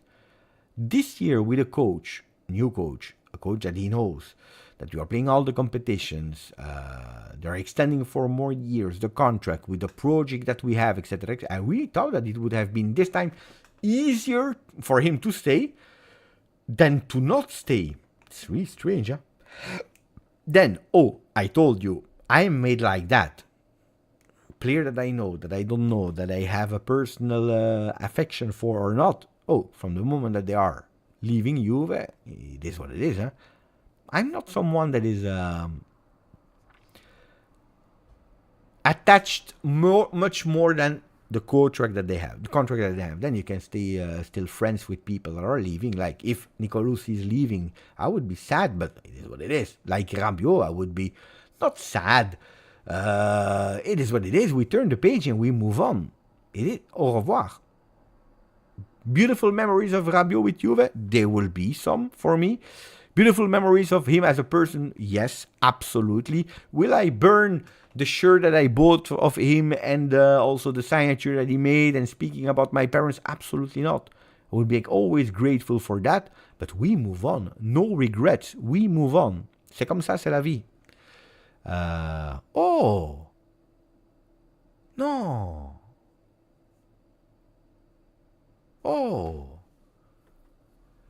I just read that Shannon Doherty, you remember? Brenda, from Beverly Hills, 90210. Do-do-do-dum, do-do-do-dum, ba-da-da-dum, da-da-da-dum, da-da-da-dum. Hey, she passed away at 53, mamma mia. She was not my preferred one. I never liked Brenda, the actress, not the person, like the role that she was playing. Never liked. I preferred other ones, but anyway, that's my youth, guys. That's my youth. Yeah, she was also in Charmed, it's true, with Alyssa Milano. That is already a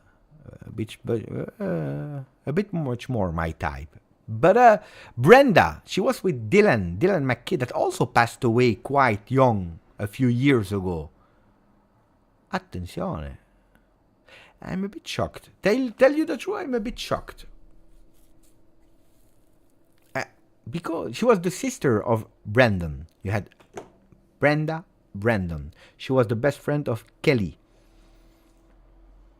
Kelly, that was friend with Donna. Donna, that in real life was the daughter of the producer.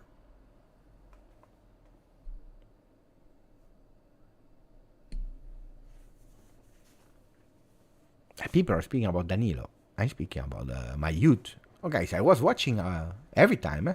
In the past, it was not like today. You have GJustjuve, you have the other one, you have YouTube, you have highlights, skills. You can do what? No, there was nothing. There was one thing on television. You like, good for you. You don't like, basta, go to bed. And in the bed, you don't have the phone, and so sleep. that's the reality. It was like that. So my generation of people, they all know the same thing. Why? Because there was only that. It's like, you like, I don't know, you like the pasta with the piselli? No, hey, there is nothing else. It's that.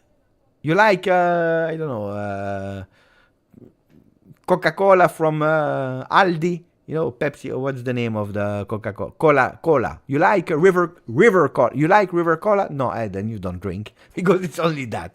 That was it. There was nothing else. Or this, or there was Derek. You know Derek. Ba-dum, bum, bum, ba-dum.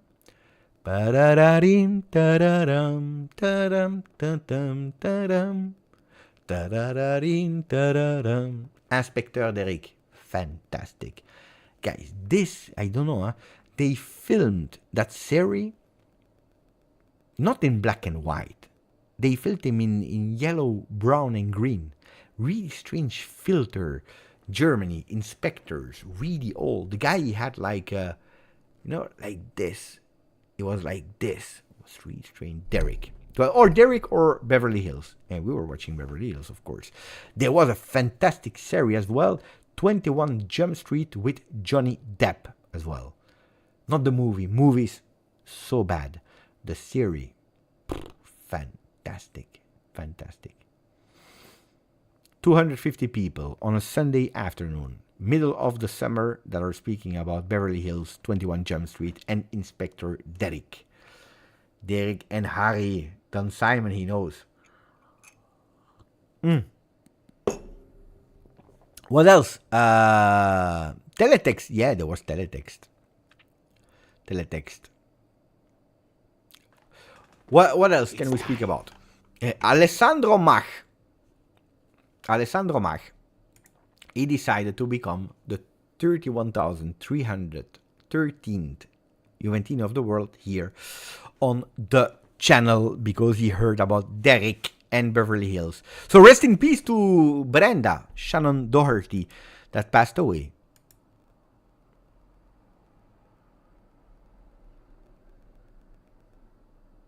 Barbieri. How many times did I tell you, pay attention to Barbieri? That is impressive at Pisa. Barbieri, impressive at Pisa. Probably the best fullback in the second part of the season of Serie B. When I saw him arriving at La Continassa, you remember the first thing I told you about that medicals was, mamma mia, Barbieri is a monster. He's ready for first division. I don't know if he's a starter at Juve or not, but he's ready for first division. Physically, and the year of experience, he's ready. I would love to give him a chance, especially if we are not able to go for the targets that we want. But I still believe that he could leave Juve. Maybe on loan to a first division team, or maybe even selling. We need to sell, guys. We need to sell. At the moment, I don't see him staying. Then you never know. But Barbieri, yeah, impressive. Novità su ADMI. Ma novità su ADMI, do we have news about ADMI? Today, Gazzetta dello Sport are insisting about and ADMI and Sancho. They go totally crazy. So I understand that we need much more than one. They are saying if Sole and Chiesa, they are leaving quite fast, well, and ADMI and Sancho. I don't know about that, guys. I know that it's true, huh? We need more than one if Sole and Chiesa are leaving. Both of them, it's difficult, huh? From what I know, it's true that there are interest in both players from Juventus Football Club. This is something that we cannot deny. So it's true. There are some interest on both players. Juventus likes ADMI, 22 years old.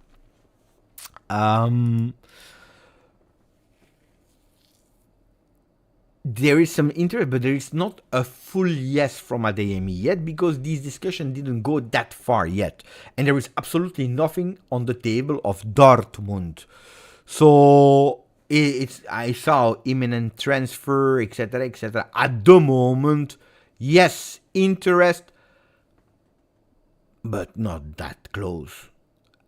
From Sancho, I already told you that according to me, there is already the agreement from the player. There is even a kind of agreement of Manchester United.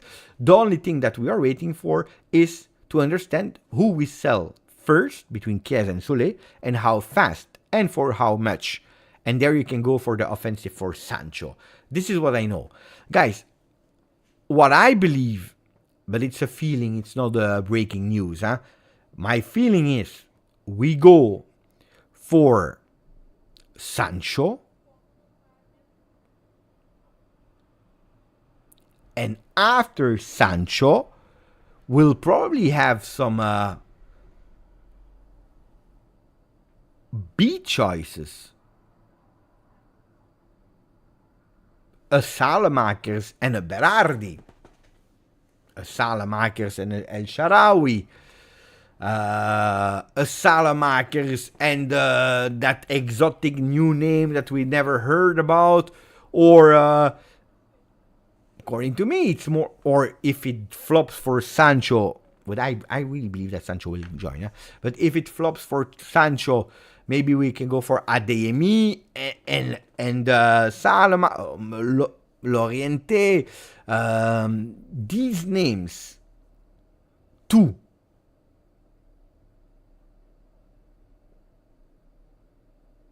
One big Sancho or Adeyemi with more Sancho than Adeyemi, honestly, I think.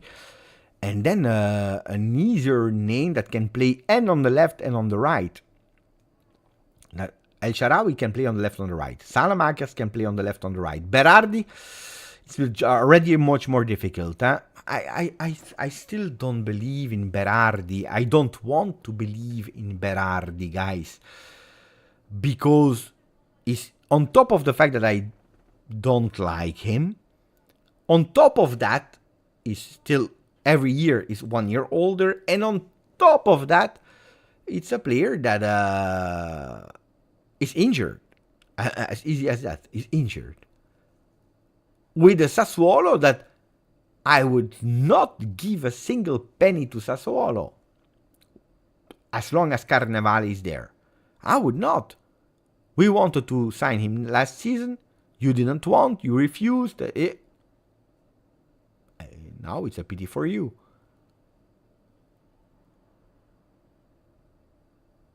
So... Then if he comes, you know it, huh? I will support him. But I don't want today. But Adzic is not the same role, Doveri. It's not I prefer him than El Shaarawy and Salamaker. It's Adzic is different. It's another position. It's like you say, but I prefer Di Gregorio than Rabiot. Yeah, okay. Great, but it makes no sense, you know. Or I prefer Simon Collinet, the physical coach. I prefer him than Vlahovic. Okay. I already gave the information about McKennie and Milik, Dottore. Really fast, McKennie, interest from Inter Miami, as said in my video 3 days ago. Nothing concrete yet. Interest from Everton. Again, Premier League clubs are interested in him. Juventus told him, you didn't want to go to Aston Villa that is playing Champions League, that is playing Premier League. Okay, find us a team that is bringing us at least 15, if not 20 million euro, and then we let you go. If you are not able to clear, you're out of the project. So you risk to stay your last year in the stands. That's what they said. About Milik, starts to be some interest, but a lot of teams, they are waiting that he's fully recuperated. I believe that he will be fully recuperated, I believe, end of next week. Arthur is gone, guys. Arthur is gone. That's a fact already said and confirmed by his agent. We still don't know where, but it's a player that is on the market. Yeah. Arthur is a player on the market. Continue to ask questions, guys. Karim Adeyemi, we already spoke about him. Because in 45 seconds, we go towards the third part of the video. Zaccagni extend with Lazio. He will stay at Lazio, guys. There is no chance for Zaccagni. Zero chance. Expectations for Juve. But on the 14th of July, I can tell you the dream of a supporter that wants to win the Coppa Italia, the Supercoppa, the Serie A. the Champions League and the Club World Cup for clubs. Cup World Cup for club, yeah, I don't know. Mundialito or whatever. I want to win everything, but today it's difficult.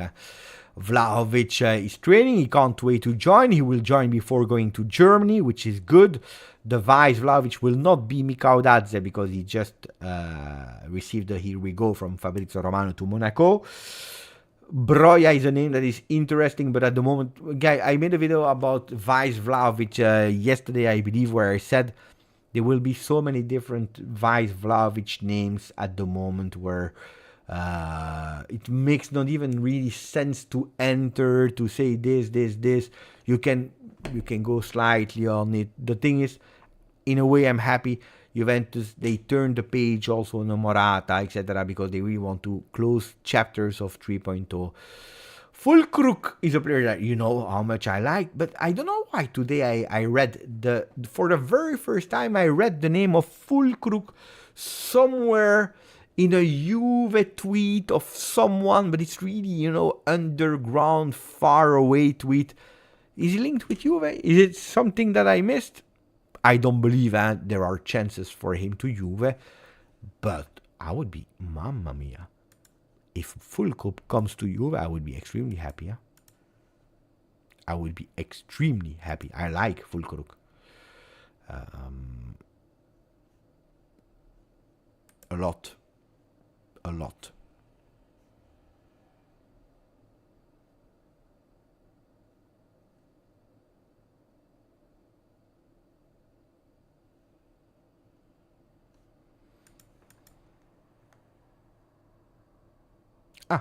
Di Marzo is saying that Milan is interested in Fulkrug. Mamma mia. It is what it is. Douglas Costa is an exciting player for me, one of the best Premier League players, and should do very well in Douglas Costa. Who's Douglas Costa?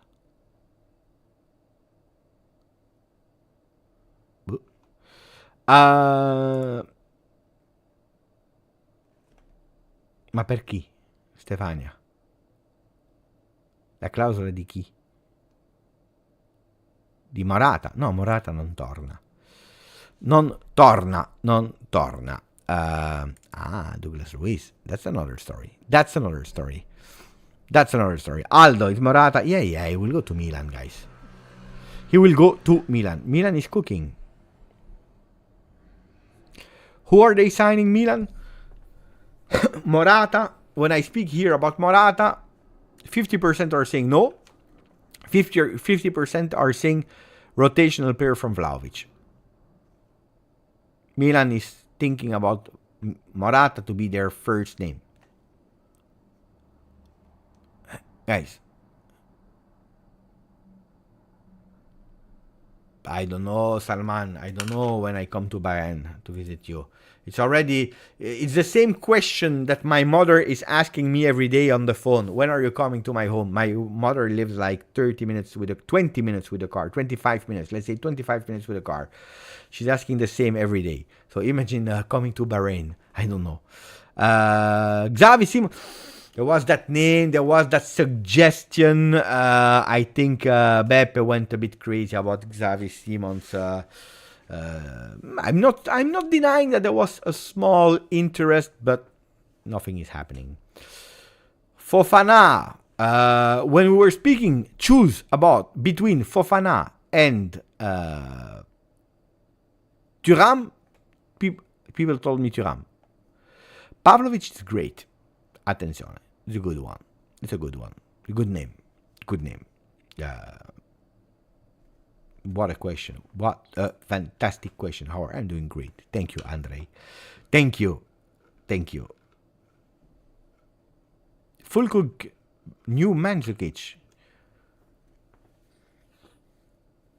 Which Mandzukic? Because that's important. The first Mandzukic striker, or the Mandzukic that was playing in that 4-2-3-1 on that side, coming and dropping. I don't think that's what he wants to do, he can do. I would really use him as a striker. This is something that, guys, you need really to stop. This is something that you really need to stop. You know how many, no, but seriously, you know how many messages I receive from people that I never spoke with and so on. Beppe, watch that player, tell Giuntoli. Beppe, send a message to you know who. That player, you need to monitor him. Beppe, this guy, watch him, he's good. Beppe, believe me. Beppe, trust me.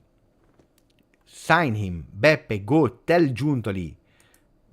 Guys, I don't know Giuntoli. I don't have his number on the phone.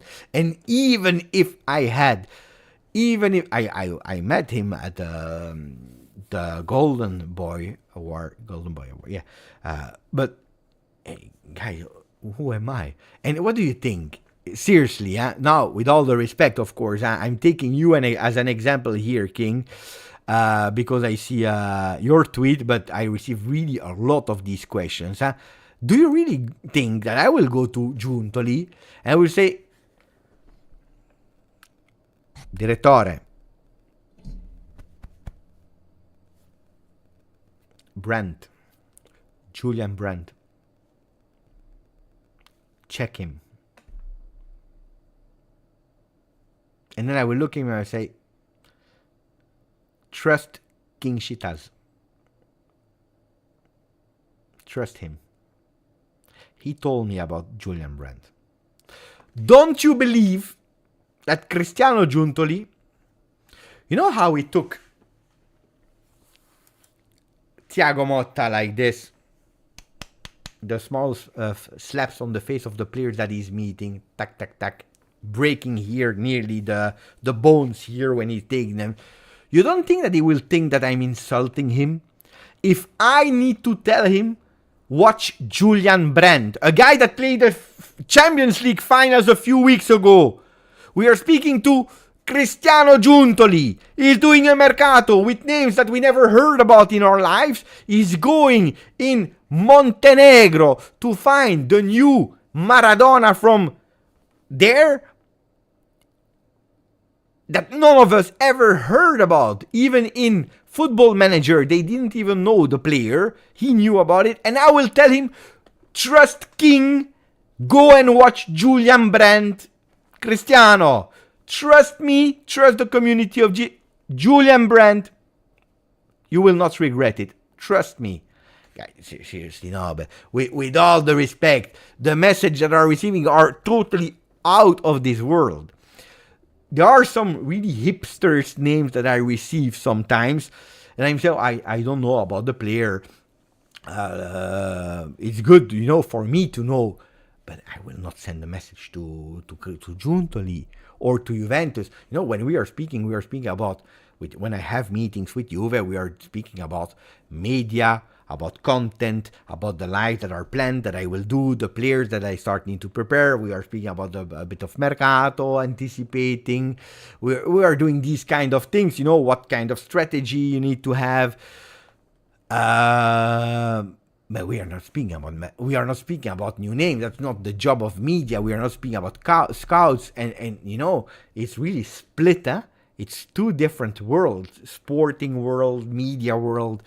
Is absolutely not the same, guys. But these are for the hipsters team. Then if you go and you tell me, guys, it's like a bit like if I would go to and I would say Giuntoli,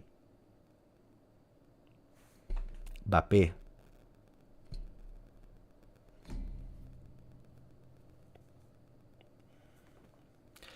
trust me, Bellingham. I think he can do really great. Jude, trust me. I think personally,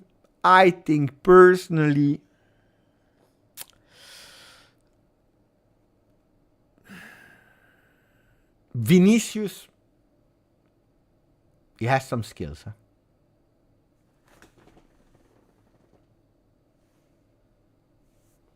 Ciao, Yash. It always makes me laugh. It's fantastic. It's really fantastic, these kind of things.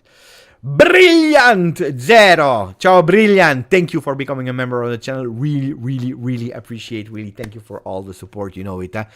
Thank you to Alessandro Mach. I already said earlier that became a subscriber of the channel. You know that's always, always, always appreciated. You can see it here with Alessandro that became 31,313. Now, in the meanwhile, some anonymous subscribed as well, bringing the channel to 31,315. But of course, if you become member of the channel, it's even a sign more of supporting the channel, like earlier today Marco Cofa did, or extending like Ryzen Cross, Julian Dos Santos, Muhammad Abdullah that became a subscriber, etc., etc. And now we even have Ali, my friend Ali, that became a member for 26 consecutive months. Thank you, my friend. Just supporter. Bologna and Juve had almost the same stat last season.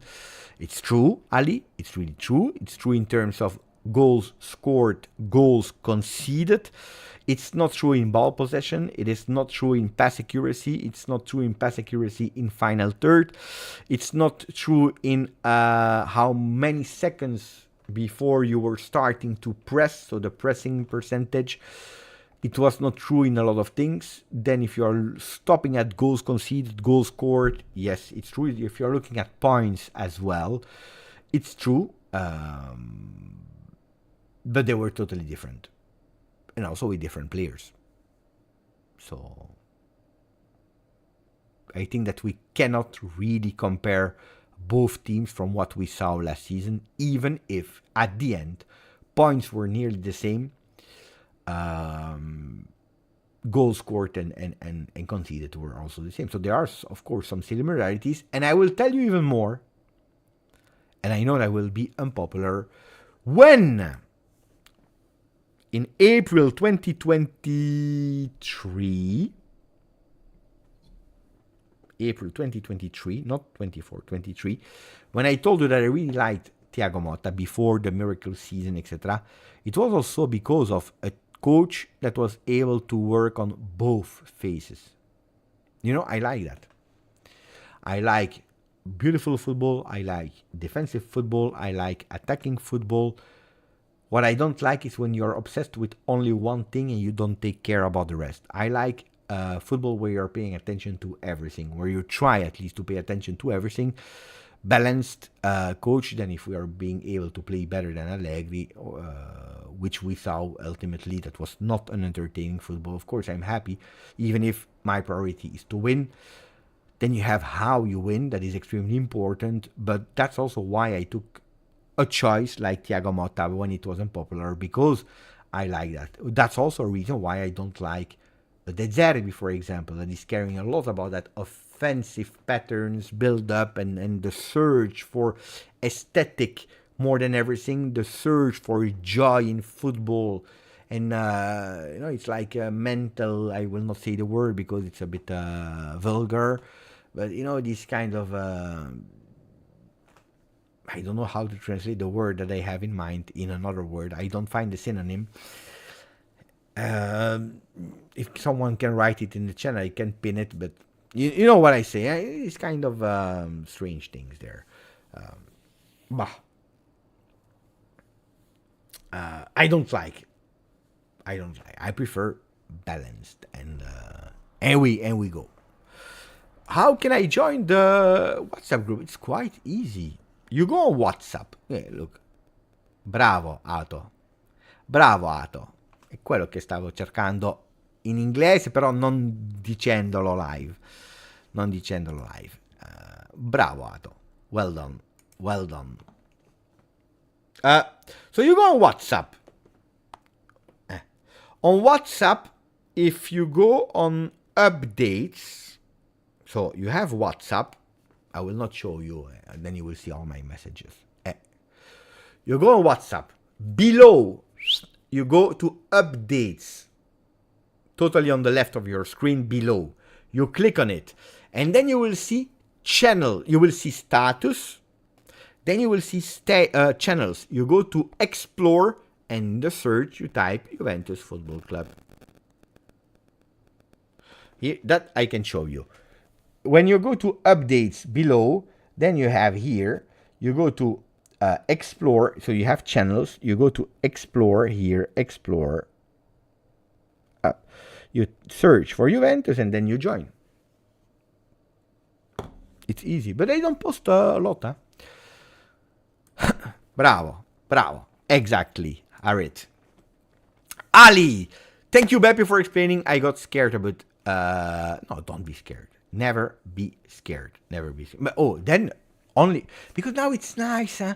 We see the training sessions. We see the intensity. We see a new preparator of the physics, like physical preparator. You know, Simon Collinet. We see all these things. We are curious. We are happy. We are. But then there is Mercato, new names, and we are linked with big names, and we are building a dream team. And I see the videos. People are, yeah, it's fantastic. Then there is only the field that will tell. Huh? Only the field will tell. And after that excitement, I will reset everything. Mood. We start Serie A. And we start the other competition, and then we check. Thank you for the donation, Ali. Maybe we will be scared because we are not doing well. Maybe we will be super happy because we are doing well. Mercato is great to enjoy because we have nothing to do. Because it's gossip. Mercato is a bit the gossip of football. But then we need to speak about the real thing.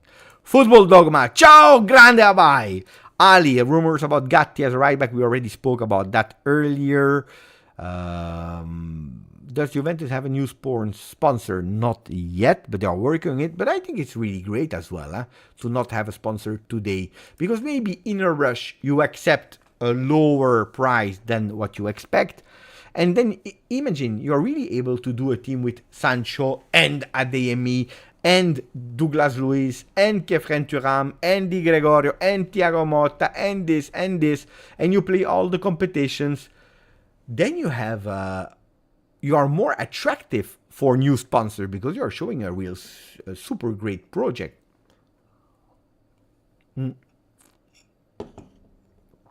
I would love to go before Christmas. I don't dare to check, but I need to check a few things. Also because the new season is not 100% clear to me now. Yet, I speak about a personal level. What yes, what not. So on that one, news in the future. I'm on diverse things, so let's see what can happen, what will not happen. On verra. We will see. And then from the moment that I know, then I will try to go. I would love to go for Juve Como. Match day 1. Boom, boom. I would love to. Blank page, we go, we start. Yash, this Juve will do well, but not sure if Dusan in Motta way of playing. Your view on that, Beppe? There are a few players that needs really to show now. Locatelli is one of them. Dusan is another one of them. Dusan especially because now he has 2 years of contract. The next one he will have 1 year of contract. So he has time, but we are also going towards that. But it's a player that, and one time he has the Bubalgia, one time he has the Lombalgia, one time he has the Allegriologia. It's always something. One time he has the no girlfriend, then he has a girlfriend, then he has this, then he has that. Then we see the potential, then we don't see the potential, then he's missing an open goal, then he's scoring fantastic. We didn't see, I think that we can agree on one thing. We didn't see what we wanted to see consistently of Dusan Vlahovic. On all aspects, behavior, being clinical, being 100% on everything, mental, physical, on everything. I think that's one thing that we can agree on. Then some people will be, he's fantastic and he will do well. Some people will say, I don't believe in him. Some people, whatever. But one thing that we can all agree is at the moment, we didn't see what we wanted to see. At the moment. Flashes here, yes. Flashes there, yes. Euro 2024 has been extremely bad for him. if I'm not wrong, I saw from, I don't know who, they made a worst 11 lineup of Euro, and he was there. He was there. Di Lorenzo, Mancini, and there was another player. Milinkovic-Savic. Yeah, Ronaldo, Lukaku. But oh, by the way, Di Lorenzo is over. Luckily, it's good.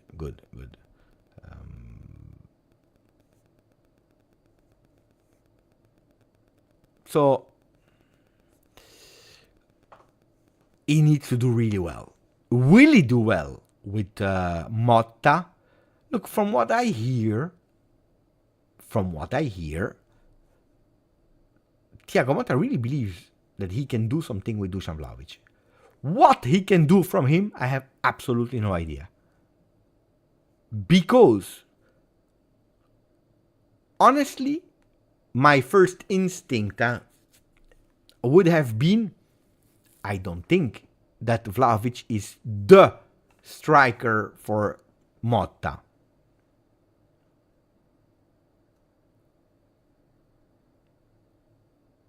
That's my first instinct.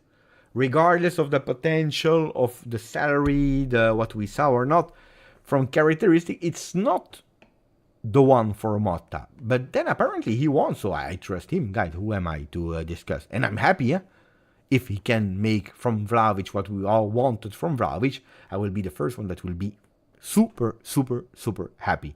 But it will be now time to show. Obviously, I agree, Vlahovic has the biggest fire and ice swings I've seen in a long time. Then yesterday, guys, some people told me, Beppe. No, we were discussing, it was not Beppe, we were just discussing. And there's always that discussion, if Danilo is not starting and Locatelli is not starting, who's the captain? Without Alexandro, Quadrado, Szczesny, Bonucci, so many players that left Juventus. Who is the captain if Danilo and Locatelli are not starting? Perini is as well as on the bench. Bye. No, I'm thinking about starting. Even if there is rotation, etc. But yeah, it's Di Gregorio that will be the goal. Oh, you know that I said Bremer. I said my first was Bremer. From what you will not give the armband to Yildiz. Otherwise, you give the 10 to Yildiz, the armband to Yildiz, you give everything, and then you will see that in 1 week he will crash. He will totally mentally crash from the first time that we will draw. No. But my question mark there was, I need to hear the voice of Bremer. Because Bremer, you remember we always had this discussion, can he play in a 4-man or not? But we were working on him like, okay, there is not Danilo next to him. It's not him that needs to lead the team. He needs to focus on himself. Then if he is the captain, I want to hear Bremer. At the moment, I don't think that Bremer is the most extrovert person, the most vocal person. So that's what I need. Then if, let's say, Di Gregorio in the goal, Cambiaso, Todibo, Bremer, and put whoever you want as a right back, from Barbieri to Cancelo to Kadioglu or to whoever, Thiago Santos or Jallo or Gatti, I don't know. Kevin Thuram, Douglas Luiz, Locatelli, that we said just no because he's on the bench, for example. Fagioli, Cope Manners, if we have him, or Adzic, or Miretti. Honestly, Yildiz, Sancho, Adeyemi, Salamakers, up front, Dusan Vlahovic. It's tough, huh? I said Bremer. From these players, I said Bremer. I said Bremer. Then Vlahovic is, I agree with Saraz, is vocal, but is unstable. At the moment, I don't see Vlahovic ready to be the captain of Juventus.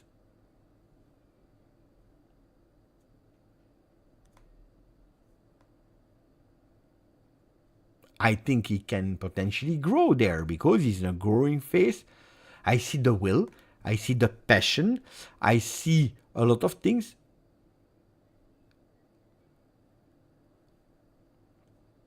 But I also need to understand about the contract because Juventus wants to extend, asking him to lower it a bit because we are in a new Juve.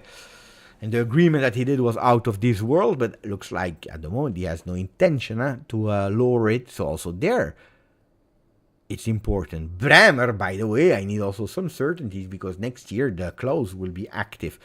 So in terms of leadership, in terms of armband, it will be difficult. So I think that we will go towards, and I don't like it that much, but I will go towards what Thiago Motta did at Bologna. In the beginning of the season, there will be a kind of rotation armband to players until you find someone that you really say, okay, yeah, let's go for that. Even if at the end I believe that Danilo will play a lot of the games. But it makes me laugh. It makes me laugh. Why? Because when I was a kid, when I was playing, I was 8, I believe, or 9. It was really funny, because how they gave the armband when I was 8, guys, we were playing 11 against 11 football. It's not like today when you are 8, you are playing 2 against. No, until 7. Until 7, you are playing 2 against 2. Then 8, 9, you are playing 5 against 5. And then from 10, you are playing 8 here in Belgium. Today, it's 2 against 2. It's not football. But anyway, at my time, when I was 8 and I was playing football, it was the real length of a football field. Not shorter, real length of football field. The only thing that was differing was the corner kick. So instead of taking the corners really from the corner, it was from the outside of the big box. Outside, where the big box starts. That was the only, I promise you, the only difference. But we played 11 against 11. There were 3 changes. The throw-ins was with the hand. It was everything like real adult football. The only difference was that corner kick. That's it. This is it. When you were already 8. So it's crazy. I think it was maybe a bit exaggerated back then. So it's good that they modified a bit. Why am I saying that? That when I was a kid, the technique back then was to give the armband of the captain to the one that was having his birthday in the week or in that weekend. So, they were kids, so they made us happy. Like, okay, your birthday is in August the 17th. We are playing the 18th because you are the captain. And then the week after is the one that was the closest to the birthday. And it was always like that, If there was no birthday in that week, then they gave it to the one that they mostly was the starter or whatever, or the number 10. I don't know. It's a funny story because I remember I was a kid. I was shy. As an 8 years old, I was a bit shy, and I remember that my birthday was is still on the 11th of October, and I remember that weekend it was my birthday, and I went to the coach before the game and I said, "It's my birthday, coach," because they forgot to tell me, because usually because they knew all the dates of the players, so they went and they said, I don't know, Julien, you are Corentin, you are this week, and they didn't come to me that weekend. I was really sad, so I went to the coach before the game. I said, "Coach, it's my birthday," and they said, "No, we didn't see that. It's not your birthday." But I said, "It's really my birthday." And then actually, my parents, when they paid the subscription, the membership to me for playing football, they messed up with the date. So instead of subscribing me as born on the 11th of October, they subscribed me as the 10th of November. So they switched 10th November with 11th October. I was a bit sad. So I needed to call because they didn't believe me. So on top of that, I'm a kid. I am really sad because they didn't call me. I tell them. So I took all the courage I had as a really kid to go there to say, Coach, it's my birthday. And on top of that, they don't believe me because they said, no, you are not born. You are born on the 10th of November. I said, no, it's the 11th of October. But I was a kid like this. And then I needed to go to ask my father to come because he brought me and to tell the truth. And then they gave me, but it was more like, here. More than here. I'm shocked. I was 8 years old. I am 42. We are speaking about how much? 34 years later. I still have that scene in front of my eyes. Yeah. I'm really sad about that story. It's sad, huh? You don't think it's sad? I think it's really sad. In Belgium. Man,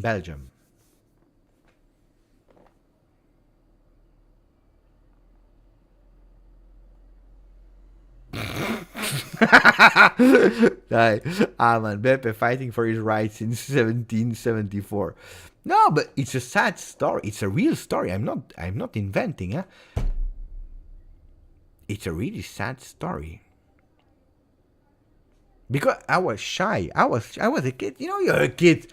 I think it was the first year that I was playing football, or maybe I was 7. Or maybe I was 7. It was the first year that I played football. I don't know if I was 7 or 8. But I remember that I was really sad because they didn't come to me, and it was like I was begging, and I was shy. I didn't dare, and I needed to go, and I said, "This is me, coach," and they didn't believe me. That was the worst part. They didn't believe me. So before the game, you want to play. You are focused to play. And instead, you need to go to your father to ask him to confirm that you are. If I didn't even know that it was my birthday, guys, disaster. Thank you, Abai. Thank you, really appreciate it. Mista, watching in replay, seeing 90 minutes. Grazie. 29 months for Mr. Zeb. See you in 90 minutes. Really appreciate it. Look at that. He's starting while we are ending. He's there in the beginning. I look more than Obafemi Martins. I was looking like the player Taribo West that was changing his age. Taribo West was changing a few years. I was interchanging actually 1 month to be the captain. Mamma mia, what is that story?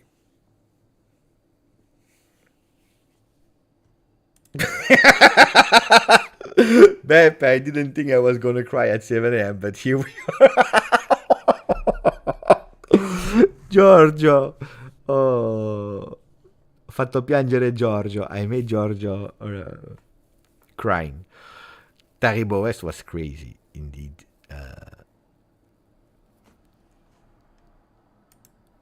Guys, you know that I wanted to go back live this evening, but I don't know anymore. Are there things that we forgot to say, that we didn't speak about? There is Juventus that just tweeted, let's discover Kefren Thuram, but I already made a video about it. Analyzes. Let's go and try to discover Kefren Thuram. Profile.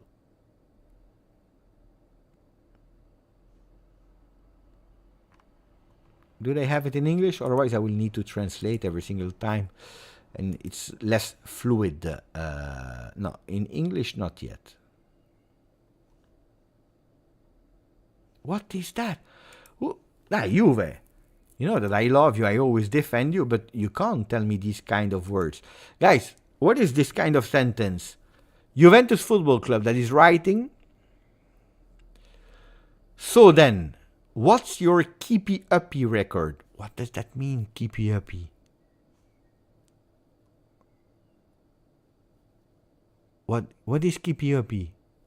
I never heard about that. What is keepy uppy? What is your keepy uppy record? What does that mean? Juve. Keepy uppy.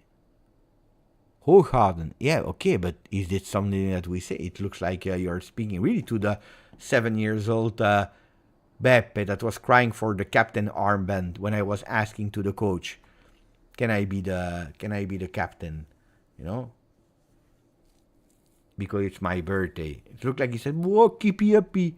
Whoa, keepy uppy, it's not your birthday. Hey, keepy uppy. What a really strange words. Strange words. So what is the keepy uppy from the people? And nobody answered. Of course, nobody knows what it means. It's common English. So it's real English. Keepy uppy. Nobody answers, huh? Nobody answers. Used in UK. In Italian, they don't try these kind of things, huh? They don't say il keepy uppy, huh?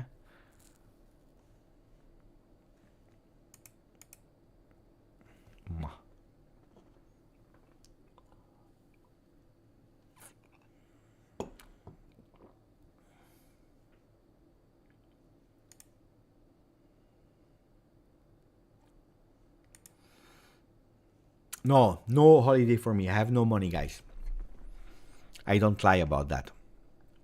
No money, no holiday. On Insta they said floor is lava. Could be. Grande Pinzo. Grande Pinzo. But I wanted to translate here this one, but apparently it's not. So we know about his past. We know about the profile. They are saying here is 192, while in the movie they are saying he's 193. So in the first day, so we don't know, 92 or 93. Anyway, tall. But then they are saying, if Douglas Luiz can fulfill the part of the balanced player, brain, thinking, rational, Thuram looks like he has the ideal qualities to incollare la manovra con I giocatori, to actually glue the game, so stitch the game with the offensive players. It's strange, huh? This is not actually how I see it. Yeah, I mean, in carrying the ball and going up, yeah. Yeah, okay. Mr. Thiago Motta, in the experience that he had at Bologna, rotate a lot of the midfielders, the players in the midfield, finding positive answers from diverse men. And that's one of the motifs why Kefren, his adaptation and the role that he will have on the field could be gradual. Attenzione.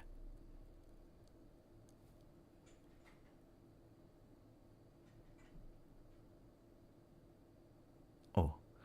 They're saying Kefren Thuram, they're actually saying, because of the rotation of Thiago Motta, because of a lot of players, his insertment in the team could potentially be, and understanding the real role and his real task could be gradual. They are not presenting him as the starter in W Star, which I always told you.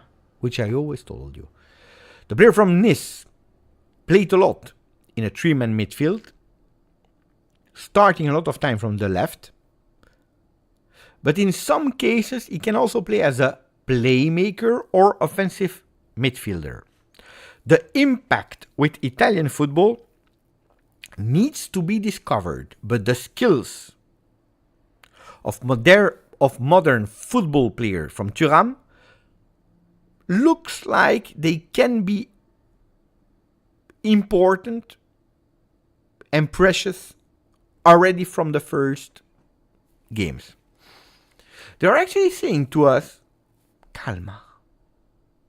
This is what I see here from the one that wrote the article. Calma, calma, calma. He has the qualities. He can play a bit more offensive as well. He can be that trait d'union between midfield and the attack. But calma. Don't expect the undiscussed starter from day one. This, by the way, numéro 19, number 19 from Thuram. I'm happy. This is one of my favorite players. And 19, I really like the number 19. I like the number 11, as you know. I like number 9 as well. And I like, by consequence, 11 and 9. I like 19. The problem with the number 19, my friends, is that two players that I fell in love with, they hurt me, both. Who are the two players that wore the number 19 at Juve that hurt me? Can you guess? It's not that difficult, huh? Bonucci. Yeah. Bonucci. And then the second one. Bravo, Andy. And Zambrotta. Zambrotta had the 19 as well. Huh? Bonucci, Zambrotta. No, Tudor. I was not hurt by Tudor. Quadrado was not wearing the 19. He had the 16, the 11, the 7. Not the 19. No. Zambrotta and Bonucci. Zambrotta, after 2010-6, that he decided to leave with the number 19, he was one of my favorite players. Zambrotta was one of my favorite after Del Piero, of course, but he was there with Trezeguet. He was one of my favorite players. Then he hurted me a lot, really a lot in leaving, because it was one of my favorite players, because I was much younger than now, because I was not used to seeing my favorite players leaving. So Zambrotta hurted me a lot. And then Bonucci as well. It was a player that I really, really, really loved before going to Milan. So that's why I'm scared to fall in love even more with Kefren Thuram, buying his shirt with the number 19, and then that he will hurt me. How can he hurt me? That at a certain moment he decides to join his brother. But it looks like not, huh? It's a beautiful fight there on social media between him and his brother. Beautiful jokes, one team to another. 4-10. Let me check something.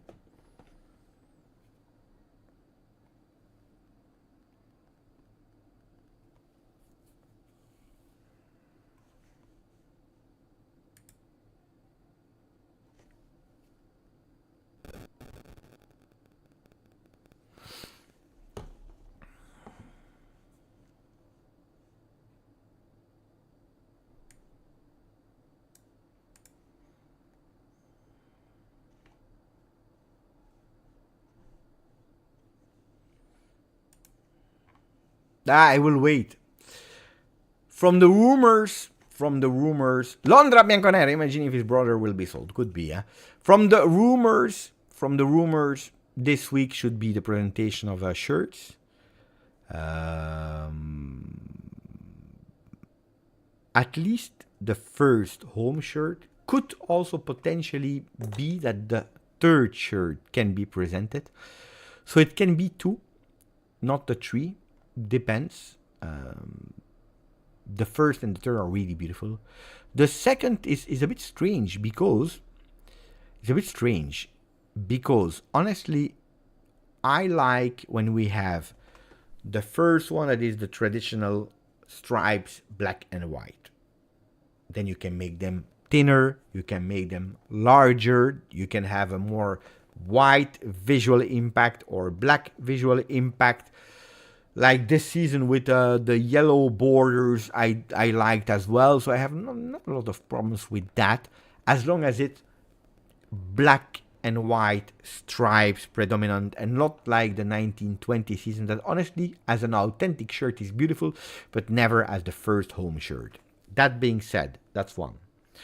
The second one I personally like when your second shirt is or total black, or total white, or total yellow, or total blue, or total pink. White, pink, blue, yellow, and the other color. Black, white, I don't know. The colors of Torino, the historical colors. And I like when they are quite basic, one color with a motif, that, a pattern that you can see. But, quite classic, strong, powerful in one color. And then that third shirt, according to me, go crazy. Make it streetwear, make it crazy, make it totally not even respecting the colors of Juve history. Do. It's the third shirt. Have fun. Do something that people will discuss. Make things so that people will be disgusted about, but that will talk about, that will like. I don't care. Do something crazy, because then you have these collectors. You are thinking about it. It's okay. But now the order is a bit strange. If the rumors are true, home is home, and it's a really beautiful one. The third is a bit what it should have been the second shirt, and then the second shirt, the away shirt. It's like a bit, especially without sponsor, it looks like really a training kit shirt, streetwear, something that you put, on the beach, because you have that faded yellow everywhere. It's not ugly per se. It's not.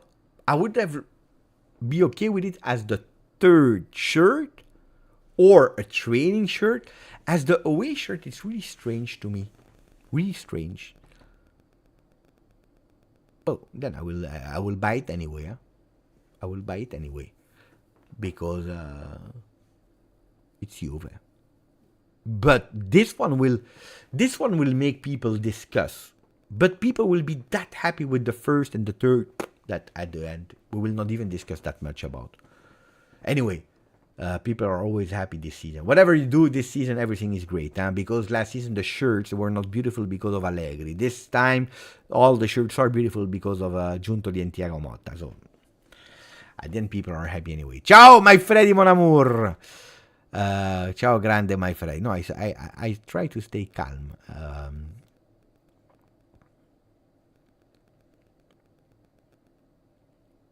Doveri is always buying the third shirt. Andy, you might want to revise your shirt tier list soon, Beppe. Yeah. The Signer Freak, Beppe, I've been following you for 3 years. People love you for your genuine nature, great humor, and lack of pretension. That's why your channel is growing, not just because you cover Juventus. Keep up the good work. Thank you, Signer Freak. That's a really beautiful message. What a nice message. Oh, you know what? It's really strange. Oh, I tell you, I always have criticism, but much more beautiful words. And so maybe sometimes you don't read them always. The last few weeks, especially the last few weeks, let's say, I open the comment section, I see only really beautiful words to Beppe. Thank you for this. Beppe, great channel, great for this, great for this. Oh, continue, I will not stop you. Continue. Because in the past I was asking for likes on the video that I don't know who is putting it, but if you're writing beautiful comments like that one, thank you. I appreciate. I will not hold back. Just okay. Beppe, I have a request. Next time when you talk about the training session, can you show us the names of some of the new players and next-gen player?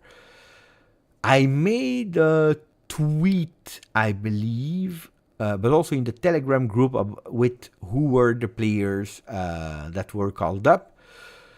It's true that there was not the picture with it. The thing is, I can't show you the video, otherwise I will have copyright problems.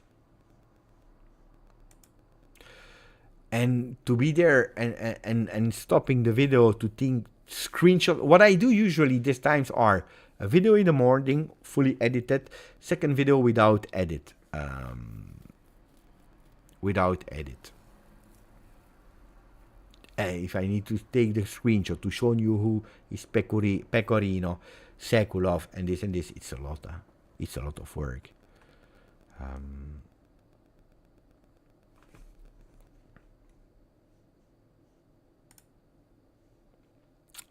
Oh, Mamadou Pamé, indeed, is a done deal.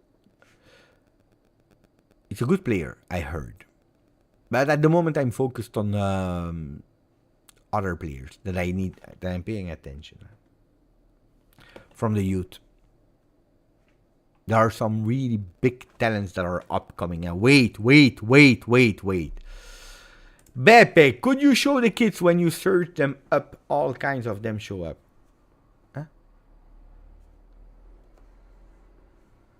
Huh? But the new, they are not yet available. When they will be, I will show you. Stefania asked me to join your channel, and I'm glad I did.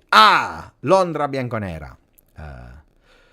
Bianconeri in London, one of my favorite cities. It's too long that I didn't go to London. I would love to go as soon as possible. I love London. Thank you. I don't know how long you are following us, Londra Bianconera, but I'm happy. You need to spread the word. You need to spread the word with all the people in London, because there is a big community of Juve fans in London. Because if there are a lot, maybe we can even do one team that was more Scottish than London. But a reunion with people from London would be lovely. Really lovely. And who knows, maybe next year we go to Champions League playing against Arsenal, or you never know, huh? Never know. You see here, Andy's already asking, Beppe, next time you come to London, you join Londra Bianconera and me at the F3K pub. And then we make it big, huh? Then we make an announcement, we go all together, we make a party. I know. The Wizard of Oz. Ciao Beppe, I just joined. Who's your next number 10 at Juve? At the moment we don't know. You know that I am someone that is respecting the rules, or at least as much as I can. Last year, I tell you the truth. If you want the truth, I tell you the truth. Last year, I violated the rules of Juve. What did I do? I was in Roma. I was in the Juventus store. And I knew from Rabiot, because he told me that he would keep the 25 personally direct. So that was not a problem, because he told me. I knew he would not change number. 25 was 25. But I wanted a shirt of Fagioli. And I was hesitant between 21, 44, because 44, people were saying he will keep it, but you never know. So, but I really wanted the one of Fagioli. So I violated the rules, and I contacted someone from Juventus inside that is close to players, to these kind of things. And I said, I'm there in the store. Tell me, not that I buy the number 44, and that tomorrow or in 2 days, next week, he changes number, because he said, Beppe, trust me, Fagioli confirmed he keeps the 44. He will not change number. Tranquillo, easy, no problem. We were far in the season. It was already in the month of August. Huh? So indeed, I freaky. I didn't respect the rules of not asking any information.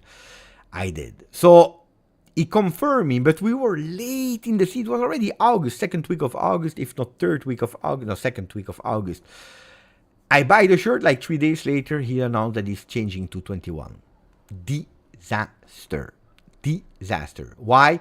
Because that's Fagioli wanted the 21. Caio Giorgi needed to stay and he didn't want to change number. And at the end, when he goes to Frosinone, he's freeing up the 21 and Fagioli is jumping on it. But they confirmed me. They confirmed it would have been the 44. Yeah, so that's why I'm telling you today, answering who will be the next number 10, it's extremely early on the 14 because could be that it's Yildiz, indeed, as we are saying since a long time. Could be that another player is coming, that he's taking the 10. I can tell you that Yildiz didn't request the number 10 as an obligation to extend. So it's not that he says, if you want to extend me, give me more money, give me the 10, otherwise I will make problems. Or no, the guy is quite relaxed on it. He wants it, yes, he really wants it, but it's not an obligation like now, immediately. So we are cool. And that's why I can't answer you today who will be the next number 10. Let's see. Let's see. Thank you to Signal Freak that not only was extremely kind with the beautiful words, but also decided to become a member of the channel, which is always extremely appreciated. Thank you. Do you like me put Del Piero in every shirt? No, because I like personally to have in my collection, you know, I have a big collection. I like to have a lot of players, more than everyone is doing what they want to. It's their collection, it's their way. But I really like to have like as much as player as possible. Then the big players that I want more shirts. Like Del Piero, I have 4 or 5 Del Piero. I have 2 Dybala. I have 2 Ronaldo. I have 1 of Chiesa myself, but my son has 3 of Chiesa, so it's 4 of Chiesa.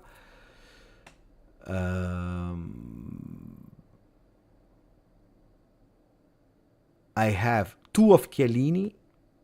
I have Douglas Costa once, Danilo once, Pogba I have 2, Buffon I have 3,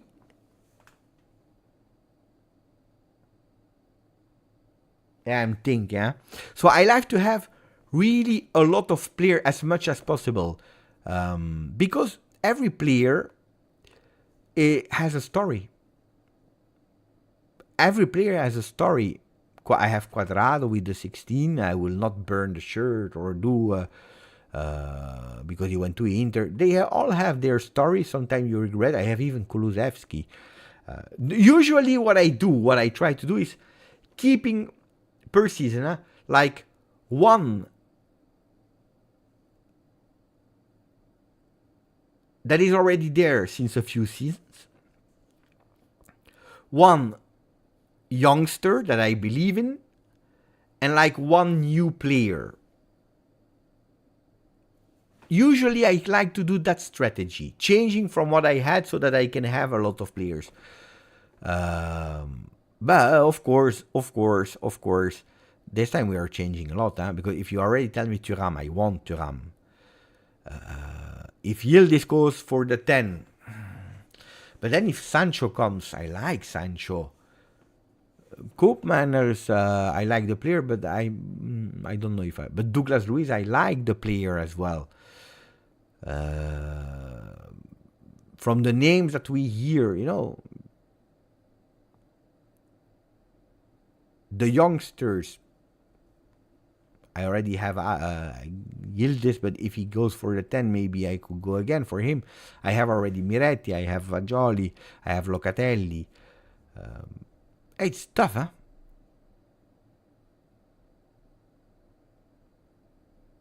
No, Berardi, no.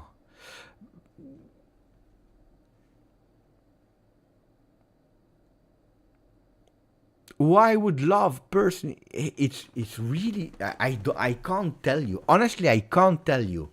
Number 10, because I need, when you tell me, this is the team that you have, I will tell you, okay, give it to him.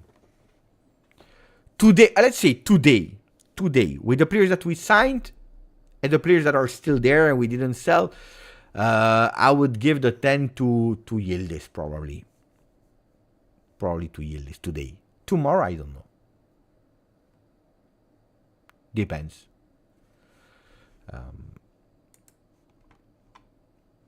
Marco Polo travel vlog. Hey, do you have a channel of YouTube? Looks like you have a channel of YouTube. Marco Polo travel vlog. That became also a member here on the channel. Grazie, Marco. Marco Polo travel vlog. I will go later to check if he has a YouTube channel so that we can also go and watch, because he became a new member of the channel and you know it. Extremely, extremely appreciated, my friend. Grazie, Marco Polo. Not only him, also Morten Skov, that became a new member on the channel as well. Thank you, my friend Morten Skov, and Marco Polo travel vlog. Here we stayed with the same. Great. We are doing well. 3 hours of live. Londra Bianconero. It's me. It's Marco Polo travel channel. Mamma mia, I go totally crazy. I heard that your name was Mirko or Miko. I'm not sure. That's what I read earlier. Londra Bianconero, Marco Polo. I don't know anymore. But anyway, I'm happy. Welcome. Your prediction, what number will Di Gregor? My prediction was 16, huh? I told you, 16. My predictions have been since the beginning. I repeat. Di Gregorio 16. Cope Manners 7. 8 for Douglas Luiz. 25 for Todibo. Sancho with a 10. Kevin Durant with 19. 19 confirmed.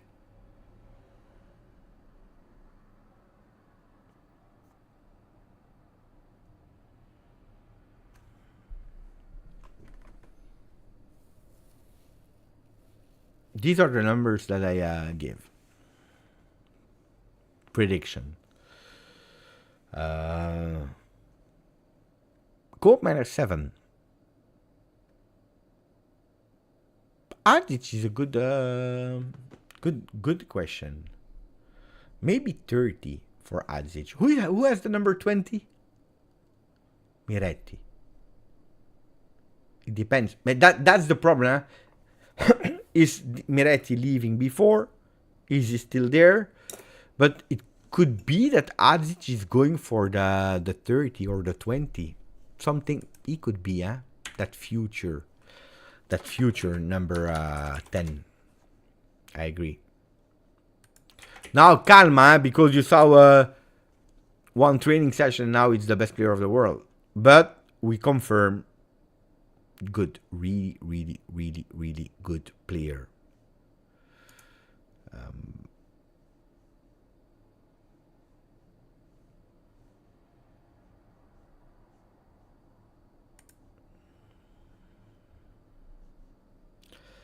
Vasilije Adzic. I will tell you which number he had in his career.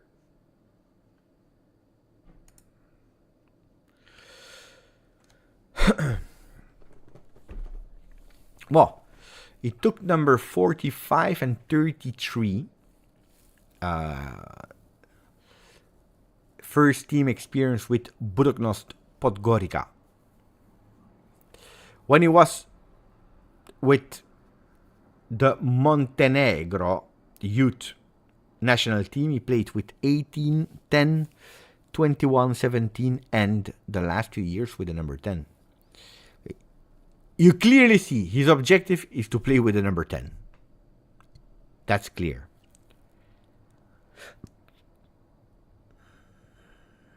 Yeah, that number 20. That number 20. Pay attention. 20 or 30? Yeah, of course, it's too early. Well, it's too early for us. It's too early for us. But... oh, let me write these numbers. Wait, in order. 18. 20... no, 17. 18. 21. And there is the 10 as well. 10, 17, 18, 21, 33, and 45. That's 1, 2, 3, 4, 5. We have 6. No, because I'm thinking to play Euro Millions. I just need 2 star numbers. And then we can win. No? You never know. If I become a millionaire with these numbers, then I will share to everyone so that we all become millionaire. Thanks to Azic. Grazie Azic. 1 and 5. Oh, but which number do we take away from these? Because we have 6 numbers. We have here 6 numbers. I think Euro Million is 5 numbers. 5 numbers plus 2 stars. So we need to take away 1 number. Or is it 6 numbers, Euro Million? Euro Million. No, we can't put 2 numbers out. We need to put just 1 number out. Gotta watch.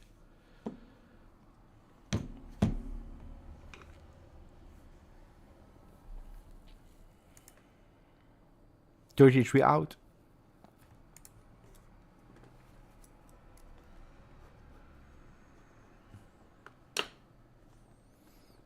I will play these numbers. Tuesday we will know if I will be rich or not.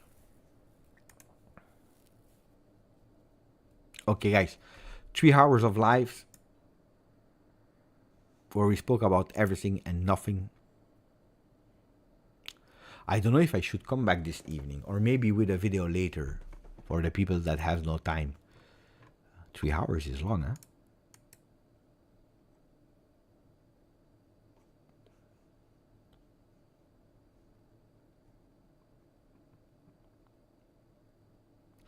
Prediction for this evening, guys. Prediction for this evening. I don't change my mind. As from the before the tournament started, I told you Spain would win. Then I told you Spain would play England in the final, and I confirm. There is the curse of Harry Kane.